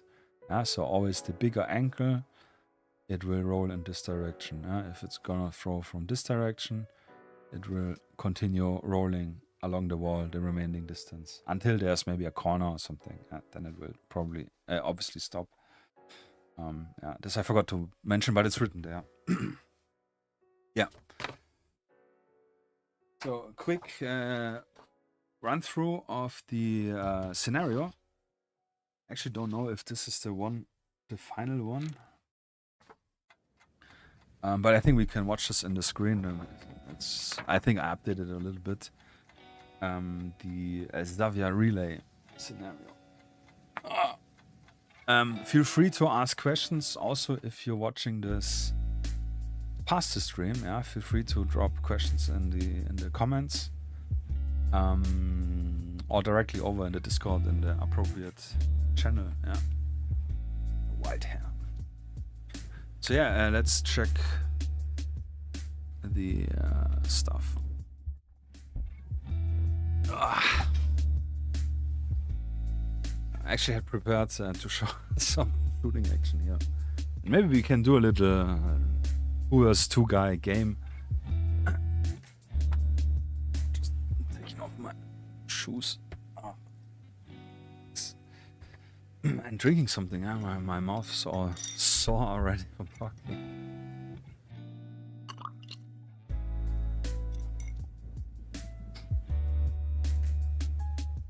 Just as a heads up, if you have some plans or whatever, I will now talk about the operational primer scenario, which is the Zawya scenario, which is free to download, which is literally it's a little bit reworked scenario, or the initial, how I wanted to have the scenario played out for the Hamburg Tactica convention. And wait, I'm multitasking now. Where's it? scenarios. And this, like I said, it's for free to download. It has a very cool cover art. I really like this. I tried to capture a little bit the Battlefield 3 vibe here. Yeah, and this is actually a picture I made from my board.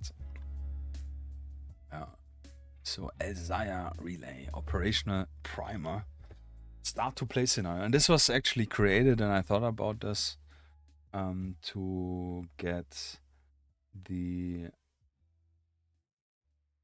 idea how to play the game, yeah, because obviously the rules are clear. I explained, and they are, for me especially, because I wrote them, super clear. I hate this shit.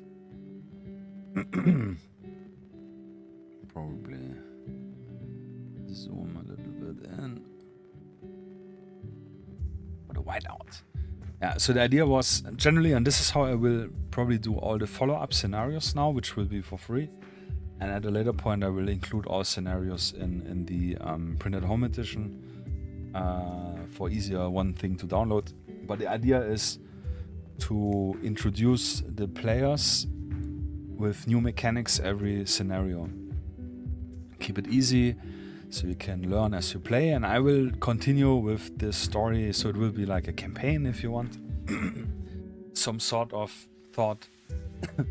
That each scenario builds up on the other one, at least in some context, and then I can teach you by playing a new mechanic, or something like this. Yeah. So Zawya Relay.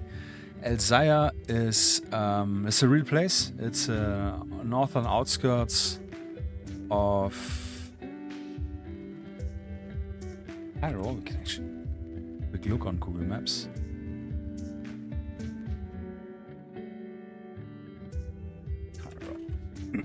Just out of curiosity. So, where is it?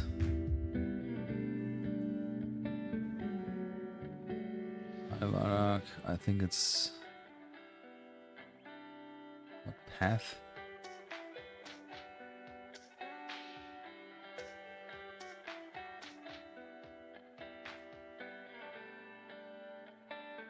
Zawya, yeah, here. So this is this district here. I thought it's maybe more interesting. It's not.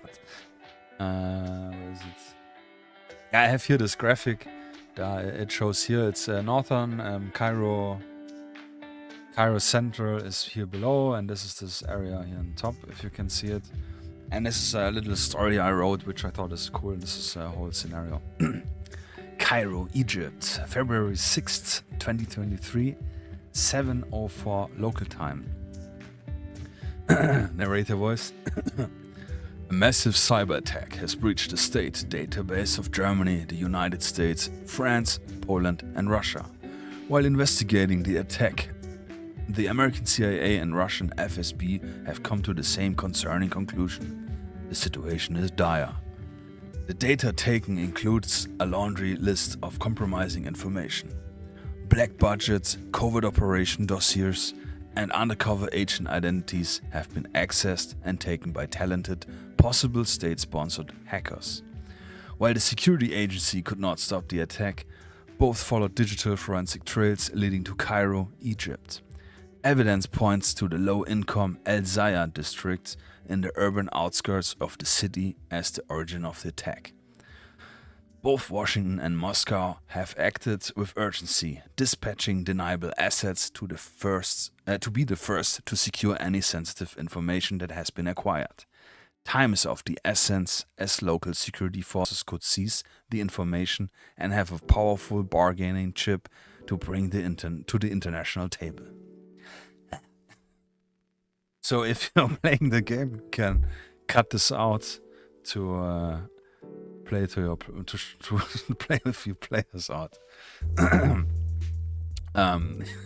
So yeah, obviously clear. I think yeah, we have two deniable forces. We have the Black Atlas Consulting Force, which are the Western deniable PMC under CIA directive, and we have the Magna Group Kremlin aligned PMC, deniable and ruthless, which is more or less my, where are they? Magna guys I have here. Those guys, and I have made 4 more models, which I actually should put online, and I made models for the Black Atlas, which I have painted 8 or 10, I actually don't remember already, which I will also put in the store soonish. I definitely wanna finish the other 2 I need, I think. Yeah, so, and as you can see here, they are both Force Quality 2, which is, did I close it already? Yeah, I did close it. Which is veteran units, so they have a Force Quality roll, a Force Quality target number of 6 or higher, so for all the shooting, action and so on.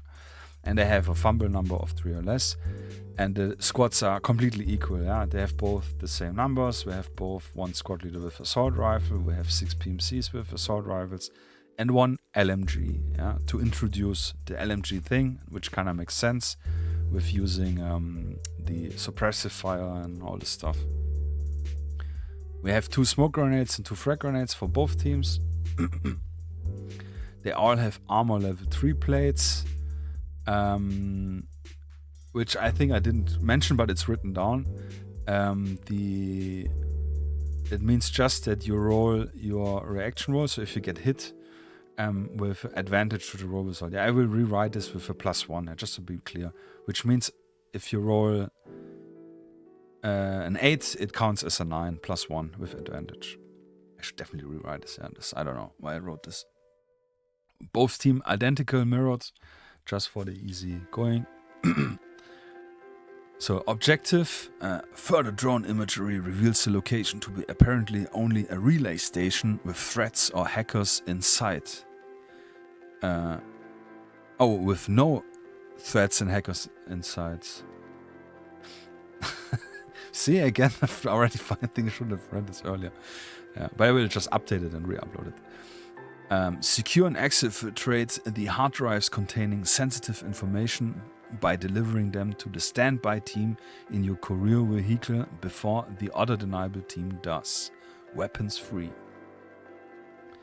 So I draw here by hand, actually,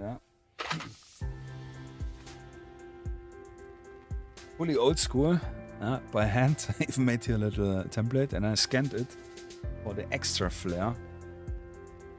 I think this is fun.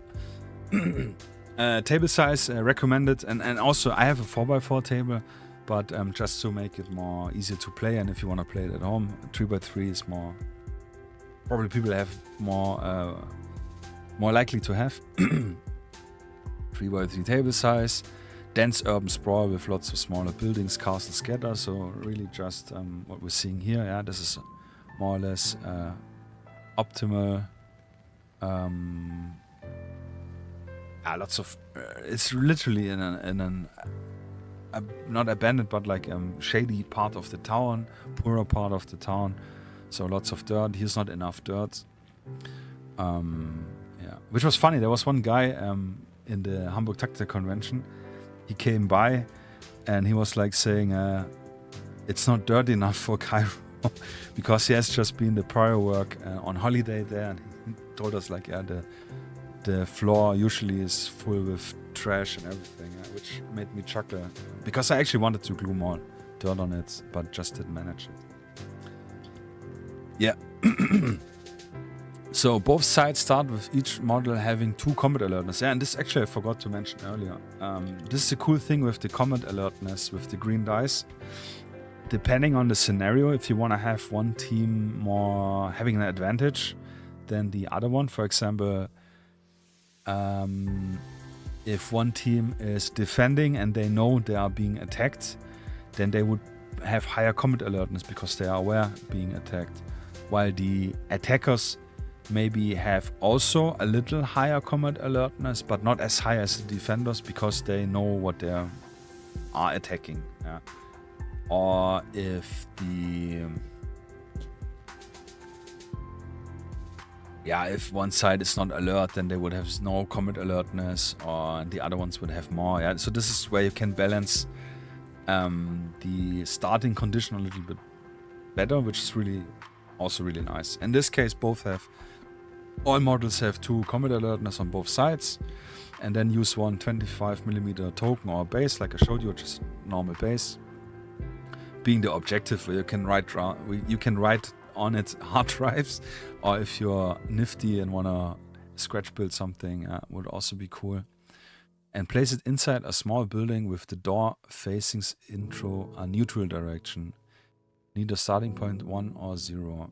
Best case, the building has more than 1 entry point. This is what I showcased here.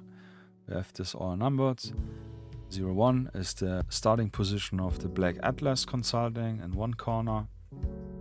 Not sure if you can actually see my mouse. I think you can. The Magna in opposition corner. We have the objective in the center, so that it's equal, balanced, if you want to have so. If you have a building with more doors, would be cool if it's balanced. If it just has 1 door, then make it only not showing into his direction or that direction, somewhere neutral. DP1 is delivery point 1 and delivery point 2 for it's a vehicle which is on standby for Black Atlas, and this is the one for Magna. And I made here a little indentation, which are all 12-inch wide or 30 centimeters by a 3x3, so you can balance it out. This is probably not as balanced, should be a little bit further down maybe, but so this is a table layout more or less. Scenario special rules. Players need to do 1 interact action to collect or pick up the objective, the hard drives, as well as hand it over to the courier vehicle on the appropriate delivery point. Like I said, the Magna have to deliver to their vehicle and the Black Atlas to their vehicle, and not vice versa.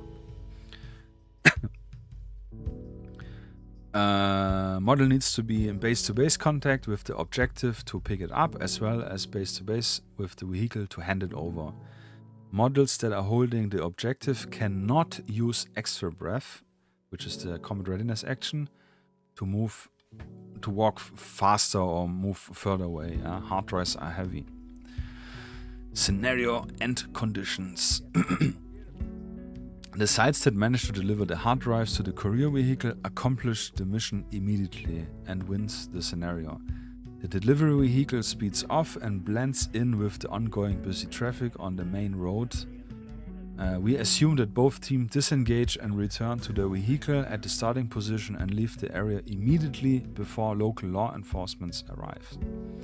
If one side has less than half of their starting models, and this is a general rule, which is not in the base thing, which I should also add in. Less than half, so we have 8 models on both sides.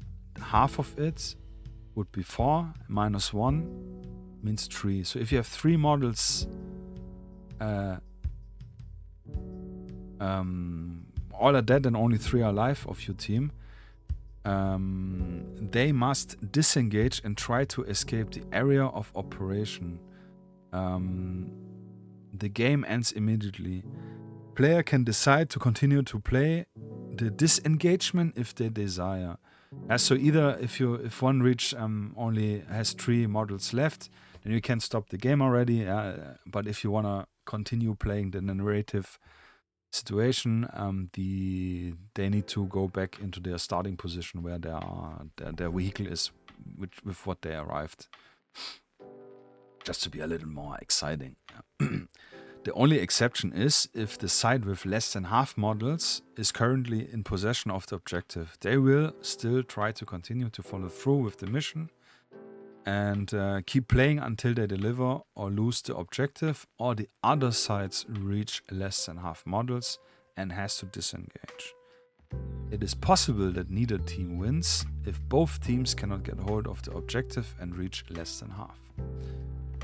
This is, like I said, this is a general rule I have, which helps with the games not, first of all, not going endlessly long. Second of all, it's quite realistic, yeah. No one will, maybe some fanatics, and I will maybe do some, have some special rules in mind, yeah, if they are high on drugs, and they will, very likely, if a lot of their force has been turned combat casualties, they will disengage and try to run away or whatever, get in safe location. Yeah, so this, you can apply this generally for any games you want to do. I will write it down after the stream. But yeah, this is the introduction scenario, super easy. If you have any questions, again, feel free to ask or on the Discord. I think this is cool. I like this. Has a little bit lore to it, which, I mean, it's the whole idea. It's a narrative-driven skirmish game. This is all I want, is play out my brain movie-inspired things. So I said already that I will do a sniper. Want to do a sniper-related mission. I don't know if it's the next one. Which one is the next one? But I will probably do, or not probably, I will do a mission which is, and this is where I will, what I will talk now, which we can switch screen a little bit, I think. Do I have something to, I have something to show, but for now, I can switch quick. So long not streamed already. Feeling difficult to talk. So now is the part, the segment where I just want to quick talk about what I have planned, what is planned, and what I'm working on. And I have some stuff to show. Do I have? Yeah, I think I have some stuff to show as well. So the next mission will be a scenario which I will upload also for free, which is, like I said, the next one with the new mechanic. I'm not sure what I want to introduce the next, but it will most likely be that either or. This is also dependent which faction managed, which side managed to retrieve the hard drives. That we have again. They checked the hard drives and they found information about the perpetrators. Maybe they found some information about the other intelligence groups. And then there will be some action going on some other location. Yeah. So this is the first step. The next one, scenario-wise, and again, like I think maybe 2 weeks, one and a half week, 2 weeks, something like this. The scenario will be up, and an updated version of the print at home. It will stay the same. I will just fix the errors. I will add in more visual graphics to explain the visibility, what I mentioned earlier. The grenade, smoke grenade stuff, maybe if I... Yeah, I think I have already some graphics for this. And the German version I will do of this, because people already are waiting, asking for it. So this is the next plan, next step. And what I'm currently working on is to doing all the tokens. I started already. This is what I can show already.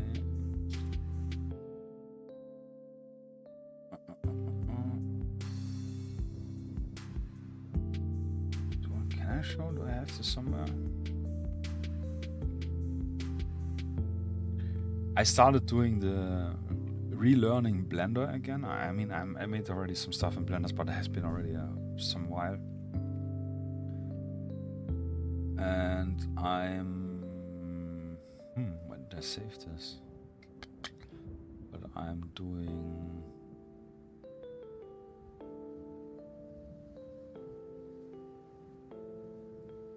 Yeah, I'm just doing this, the grenade tokens and MRL tokens right now, completely new.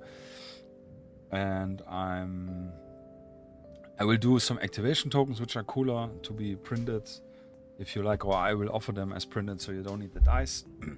I have this very bright neon green, which I like a lot. It's a very nice color, so I will do the activation tokens similar. I will probably do triangles again, which I had in the beginning. And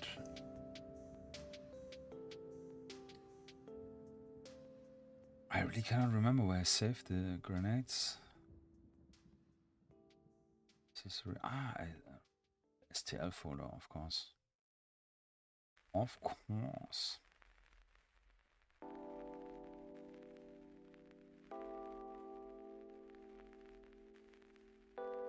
So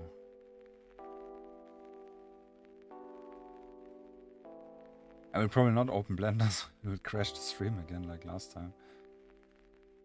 And maybe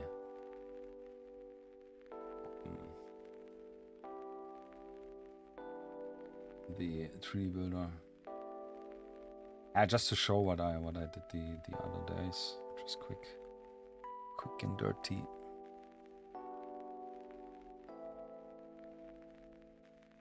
So what I did is scratch modeled grenades for 3D printing, which obviously needs a little extra stuff, so there are no weird holes and other things.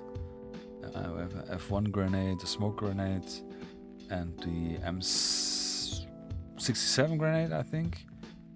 I still want to do the flashbang grenade and a stun grenade, and yeah, so I can provide more premium style tokens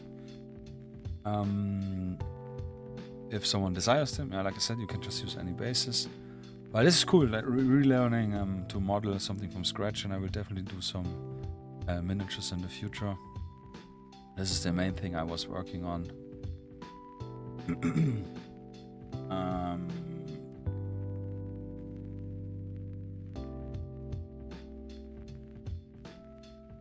Yeah, I think that's for now everything.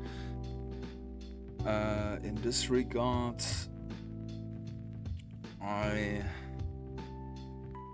rules-wise, so the rules. We had the closed beta testing, and this is obviously obsolete more or less right now because I made it already public and it's just easier that way. Generally speaking, because it is quite a lot of work and time consuming. And oh, this is awful. The quick play rules, they will be updated, and there will be additions on it step by step, more and more, to make the game more, flesh it more out. But it will stay the core rules. I wanna have, and this is what I talked initially, if you maybe remember, the core rules will always be for free, and the main rulebook will be for free with all the stuff. But if you want to have like campaigns or like extra lists and stuff, this I will, because there will be more work involved and there will be more artwork involved. Yeah, so the more nicer looking fleshed out rules, they will be purchasable, but again to a low price. And what I actually thought about, and I will probably start, I have already some thoughts about it. And if you're interested, you're more than welcome. Obviously, I don't want to force anyone here, but I will open up Patreon maybe next month, end of month, next month, for specifically for the rules. If you want to support me and the rules. It will be super low. It will be like €1 for the lowest tier and maybe €5 for the extra support tier or something. Really just because I don't want to. First of all, I'm like I already said, I don't want to use any AI art. I just don't like it. I feel it gives a disgusting aftertaste. So this is anyway out of the question. I can do some art, but I'm definitely not as good as what we have here on the cover, which I commissioned, and I have many more artworks which are already commissioned, but they cost money. So the idea is to get the Patreon going.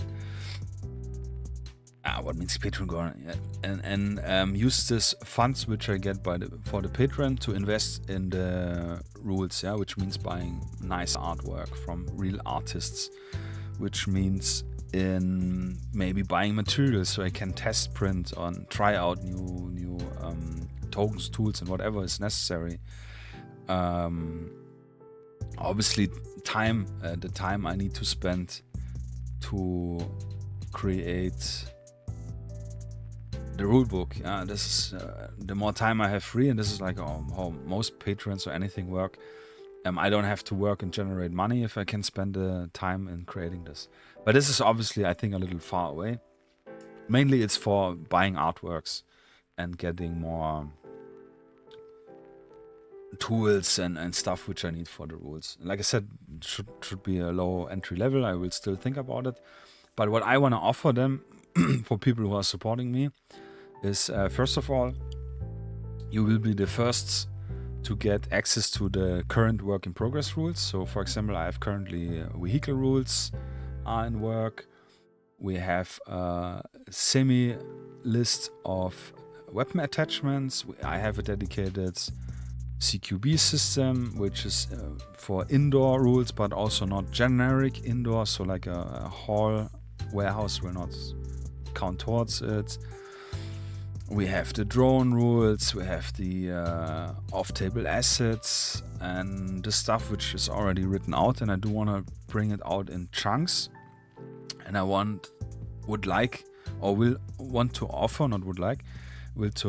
offer people who are joining the Patreon to be able to access the testing rules. They are not ready to be put in the public rule or in the public stuff. So and people will have also an opinion in voting which rules they want to see, test, read next. I will definitely value this in. I will definitely do maybe some dedicated streams, or at least Discord meets where we can talk about specifically together on the rules if you're interested in, if you want to be more involved. Obviously, everyone who's will be joining the Patreon, if it's for 1 month, the €1 or whatever amount, they will be written in the back of the rule books. And if it's 500 pages, there will be 500 pages. Maybe I will make the font smaller, that it's less pages, but I will definitely put them in, and I will order them from the most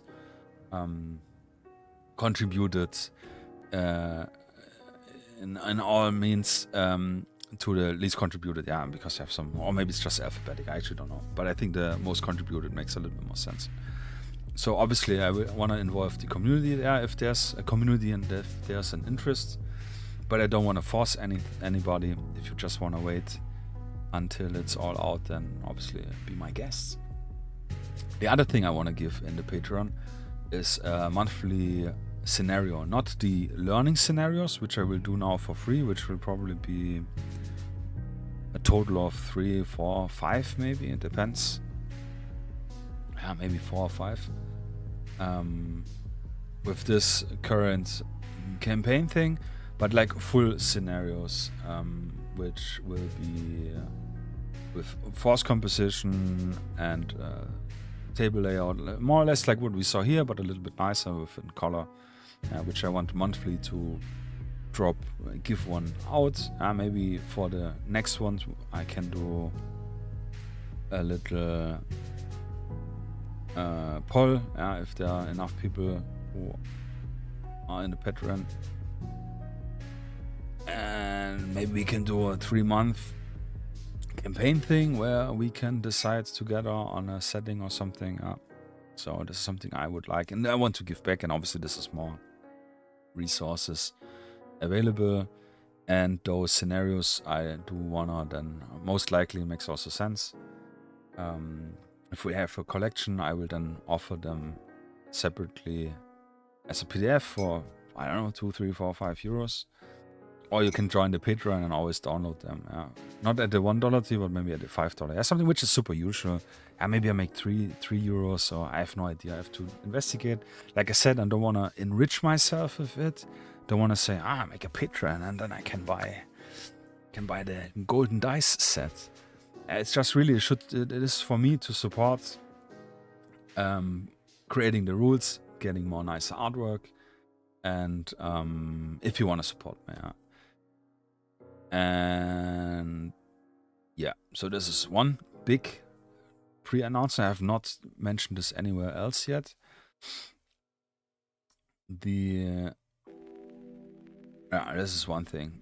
Planned, like I said, 1st of May, probably, end of the month. I wanted to do it already in April, but I don't want to rush it. I want to plan it out. I want to do it right. There's no need for rush. Yeah, no, it's not fair. Yeah, like I said, this is also why I'm dripping out the rules slowly. It's not because I want to gatekeep it. It's more because I want to test it. I really want to give people something which works. Yeah, I don't want to name any names, and you probably already are thinking what you are thinking. Yeah, it's not the way how I want to do it. I want to really test it and make sure that it works, that it's fun, because this is, like I said, this is my passion project. This is what game I want to play, and I won't play nothing else, at least in this sphere. And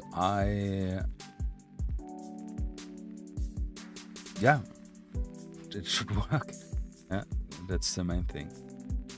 So other things I have in plan, but this is really, really, really far away, and this will probably not be in the Patreon anytime soon.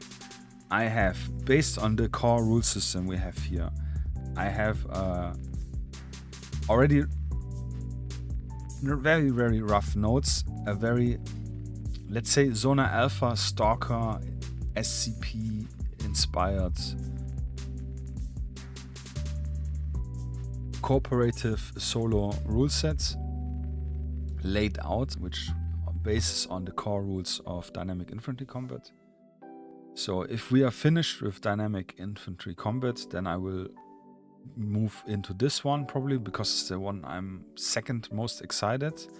I have also been writing parallel, also more or less based on the core system, not on the core rules, but core system of dynamic infantry combat. Sorry, about company and platoon size game, which is more for 10, 6, 3mm sized models, huge battles with tanks and all. This is very, very early in the beginning, and I haven't even play tested it yet, but this is something I want to do in the future. And if the Patreon gets traction, if people are interested, if people like the rules, obviously, I will all do this on this Patreon and then do one by one. I don't want to, and this is the danger, you probably know, general hobby creep, starting here, starting there, and you never finish. And that's why I want to focus on dynamic infantry combat and get this done. And when this base rule system is finished, I have plans for doing more specific campaigns. I want to do campaign books in the future, which are not just like your mission 1 to 10 and that's it, you play it through. I do want to have it a little bit more with, depending on the outcome of the mission, you have mission A, B or C, and then it goes like a big tree up to some sense, and then it maybe goes to the same similar ending. I don't want to say too much about it. I have a scenario written out. It just needs testing. So this will be, but this will all be separate purchasable things, as well as separate theaters, like World War II and World War I. Maybe Vietnam is something I'm really interested in, to give specific adjustments of the rules. Yeah, like helicopters for Vietnam is something we definitely need some scenarios or specific things. So this is the global long-term plan. Just to lay out what I really have planned. Yeah, as long as I am able, I will do this. I'm super excited about this. And yeah, so that's point 1. Point 2 I already forgot.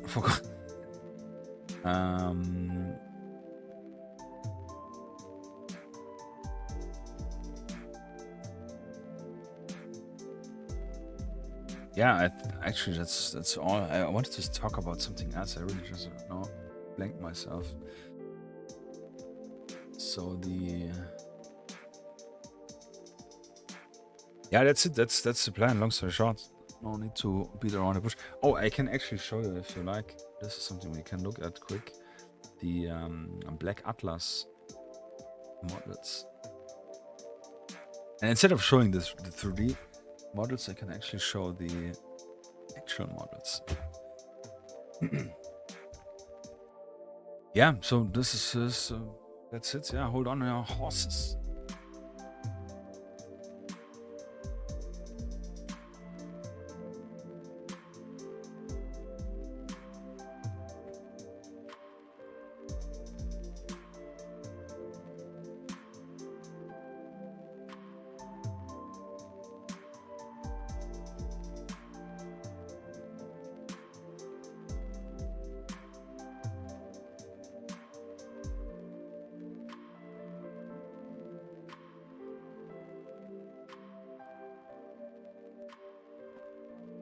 No space to do it. I need to do it here.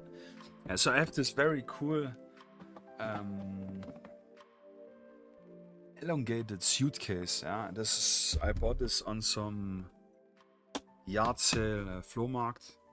I have no idea what was in there. I think it was some medical equipment or something, because it has some very elongated cutouts. Yeah, I didn't do this. This was already, and this is perfect for transporting miniatures. Yeah, they fit very well in here, as well as vehicles. And I use this for like my bolt action armies when I went to play with my friend. So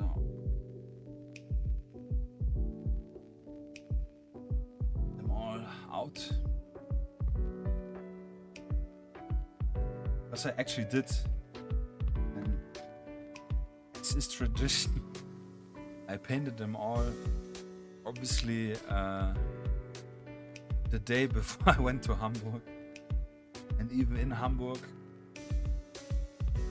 in the morning on Saturday, before the convention opened up, I did paint the bases because I didn't manage to do it earlier.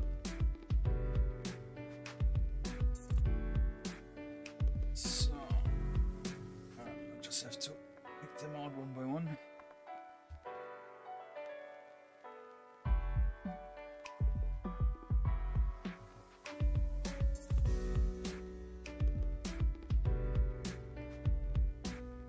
One more. And I have some vehicles which I yeah, this was well, I don't even know. I painted 30 vehicles or something. Because the city table really needed a lot of vehicles.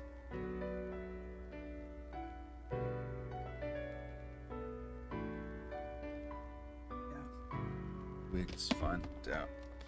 I'll show the rest, the other one. This is just a few vehicles I have here. I have more which are not so, let's say, important.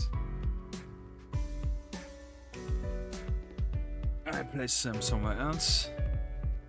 So let's switch over. As you can see, I painted quite a lot, and this was really crazy. Yeah, and what I did in the end, and I actually realized, yeah, that doing all those crazy highlights for actual playing is massively overkill. Because on the distance playing table, you don't see any of the detailed highlights. The only thing I did was highlight I washed them, I painted them, I washed them, and the main highlights I did was actually just the skin and black parts where it's very adjust this a little bit. Oh, that's way too much. So I painted this little Buchanka, which is a very old print. Yeah, this is even has here some fail, which I think is from Windham Graves. I will actually put this one as well very soon in store. A lot of the civilian vehicles from Windham Graves are very, very cool. And as you can see, I did not do the wash just to save on time, and also I didn't paint them very cleanly to save time. But yeah, you see all the printing errors here, but it works and it looks good. This one actually as well is also from Windham Graves, which I never painted. Wow, this is really 3 or 4 years maybe. Here one more from Miska, which I'm already offering. A little yellow black, very fast and quick. Yeah, so many vehicles to paint. So hacker we used was this little guy here. This is also an older painted miniature, which I painted with the speed paints. Super quick, super easy, long time ago. Comet Octopus model from the Hackers and Infiltrators, I think. Actually not sure if this is in the store, I think not. But he's pretty cool, and I actually even added some... So turn around back. But I added here a little glow UV sensitive paint on the display to give some illumination. Yeah. Some, you know, terminal thing. Yeah. Which I did for the scenario. And the classic banana instead of the apple. And I have a second guy, which funny enough, actually this is really a coincidence, has same color shirt. Because initially we had 2 hackers. Or we had the option that it is random, that is either 1, 2 or no hacker. Additional to the hard drives, but this is so much depth that it was way too long to play for a demo game. It took me and my buddy 2.5 hours to play it that way. It was really cool. So let me sort out the factions here. Those and those and those and those slots. So yeah, so the Black Atlas guy we had painted. Yeah, this guy we painted on stream, last stream. If you remember. That's one of the not Black Atlas, Magna, or I forgot what it was called. Vardiak QRF with the big heavy armor. And I painted the other guys, which is this guy, and this will probably one set. Those 2 guys. Obviously Adidas stripe, but you see I was a little bit sloppy here, yeah? Just because really time is of the essence. And like I said, from playing distance, this is more enough. But this was again because of the time pressure and because of convention. I will probably do the rest of the shading, and I will probably rework the Adidas. I mean, probably I will not do this, just it doesn't matter. Good enough. So then we have the other 2 of the Varyak, which is the squad leader, which has a little bend.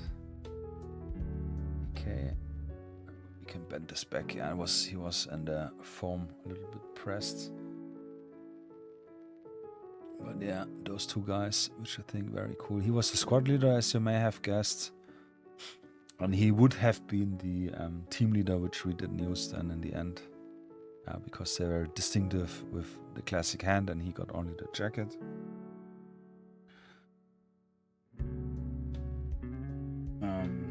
Actually from behind, multicam.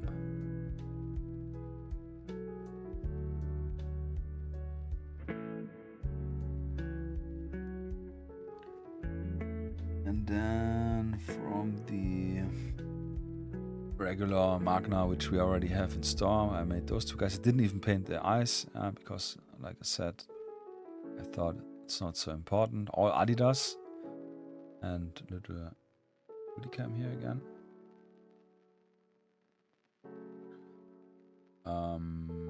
Yeah, really cool. Lots of people like the Adidas stripe. And it makes him very distinguishable also on the table. Here we got some more. It's the MG guy. MG. Yeah, he has a PKP, but we considered him like an LMG for the purpose of the game. Yeah, we got here a little breacher guy, which we also didn't use. No shotguns, breaching shotguns. But they are all with the drum mags. They're all just assault rifles. But those are really, really nice. Yeah, eight models, but in the end we played 6 versus 6 to speed it up. So, and this now are the Black Atlas guys.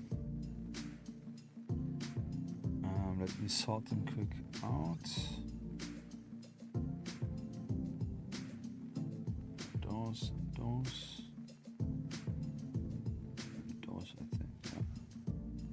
So this is the squad leader guy. He got a nice red jacket. And I actually wanted to paint it as a flannel. This I will definitely do. But making the stripes was a little bit too much work. Yeah. Well, he's cool. Classic team leader pose. Classic PMC vibe. CIA vibe. Also, you saw I didn't paint even the sunglasses as we usually do. Then we had those two guys, I think. Yeah. Those two guys. This was the team leader. There's also the big radio here, if you can see it. That's the team leader guy, and this is another AR-15 dude. And this is what I like with the color coding. Yeah? They all have black vests and more casual civilian style clothing. Whereas those guys all have green vests and more military pants, with like the Adidas stripe obviously being very unique. But those two guys here, which are a little bit more big boy, more armor, more grenades, and separate shenanigans. With the Timberland boots again.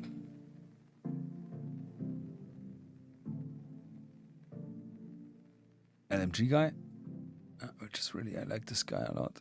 He's really cool. He's only the only one with hearing aids, because other one all have suppressors. He has no suppressor, but he has hearing aid. Tiny little details. A little pistol. And a little knee pads for proper emplacing. Then we got those two guys more as well, which are really cool. This one is the breacher guy from the Black Atlas. Little shotgun as well. Different shotgun actually.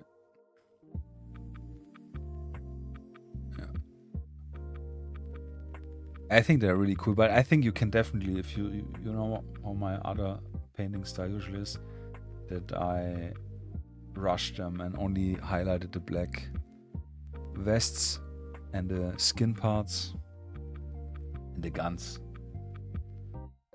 Yeah, and even the bases are really just gray with some wash on it. Yeah, but this actually is all I had painted now, which is quite a lot. Yeah, there's 8 guys here. And here it was 7 guys, yeah. Yeah, and this all in one day. 1.5 days, yeah. Already crazy. Yeah. Yes, friends. Oh, I think that's it. I don't know what we're gonna do. Next stream we'll actually switch over. Switch over here. Yeah, I hope you liked it. Felt a little bit more motivated to try the rules out, or at least some stuff which was unclear maybe is now clear. Like I said, I will now, when I end the stream, go through the stream as well and mark it, timestamp it, so you can find each chapter. As long as it's fresh in my mind, so it's easier, should be easier to timestamp everything.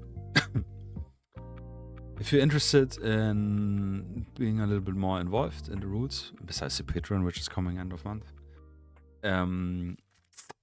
head over to our Discord, link in the description, and yeah, join on the Discord. I have a separate channel for the rules itself, and I have a separate little forum rules if you want to give more feedbacks, which is in my separate area. But nonetheless, we have very nice big group, and most likely most of you guys are probably already there. The Ultramodern Wargaming group. And yeah, I'm hyped, I'm excited, I have lots of things to do.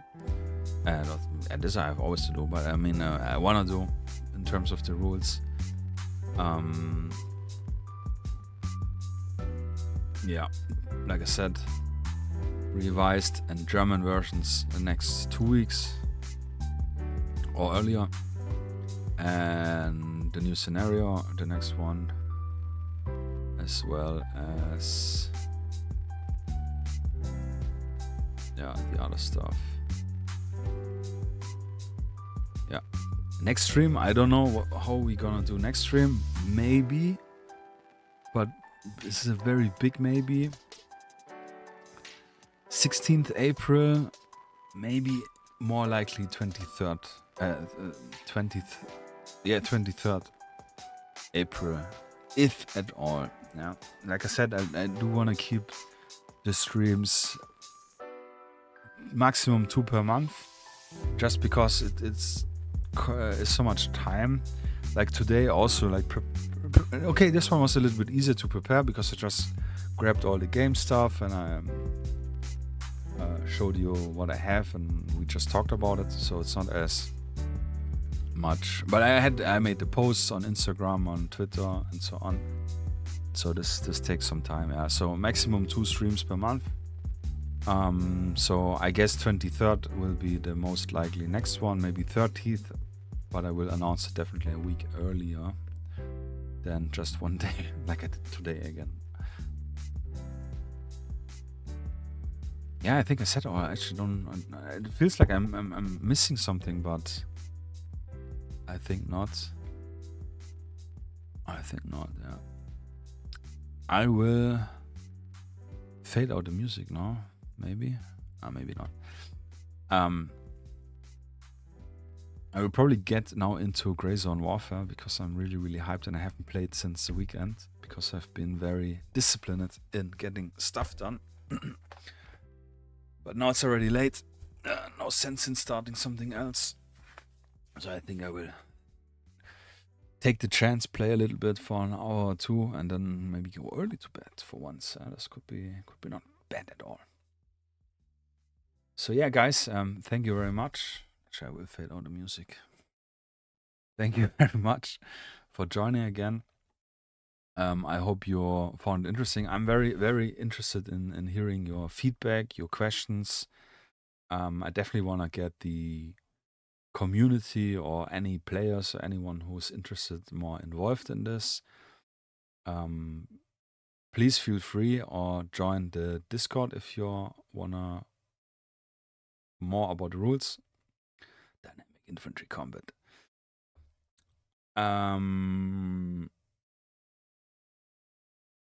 Yeah, like I said, Patreon, I will do the check it out again, and then I obviously need to prepare everything, but it's probably May. I think this will be cool. It definitely gives me again more incentive in keep doing something. Yeah, not just like I can do this next week, next month. This helps a lot, and yeah, this will definitely be a little bit more involving in the community in the stream. streams as well, yeah, but in the rules creating and obviously supporting me, helping me out, which sadly, what means sadly, but everything costs money. Yeah, it is how it is. And if anyone wants to support, I really appreciate already everyone ordering from me. Thank you very much. This definitely helps out a lot. Yeah, that's actually it. Oh yeah, next thing. This I forgot to talk. You see, now this is what I wanted to mention. I have the videos laid out how I want to record them for explicitly and hopefully more professional. I will aim for it. Explain the rules, so that the rules are short segments on the point without yapping too much in potentially in short video format if I manage in a separate playlist, so you can learn it within a half an hour. Yeah, if you read it, and I usually for board games, for example, I like to read the rules, or I like to watch how to play in advance, and then I check the rules, just as an extra layer of feeling not comfortable but confident with the rule system, game system, generally what I want to play. Yeah. So this is next up. This will probably also be, fingers crossed, 1-2 weeks. This stream definitely gave me more confidence in doing this. But yeah, long story short, yeah, catch you later. Thank you very much. Take care. Stay hyped for painting and gaming. Thank you very much, everyone, from the bottom of my heart. I appreciate you joining, watching, liking, subscribing, sharing. Yeah, if you wanna share the video to someone who has patience to watch 4 hours of me glazing my own rules. No, I'm not glazing, but yeah, explaining it. And I see you soon. Peace. Take care, guys. Have a beautiful weekend. And catch you in the next one. Bye.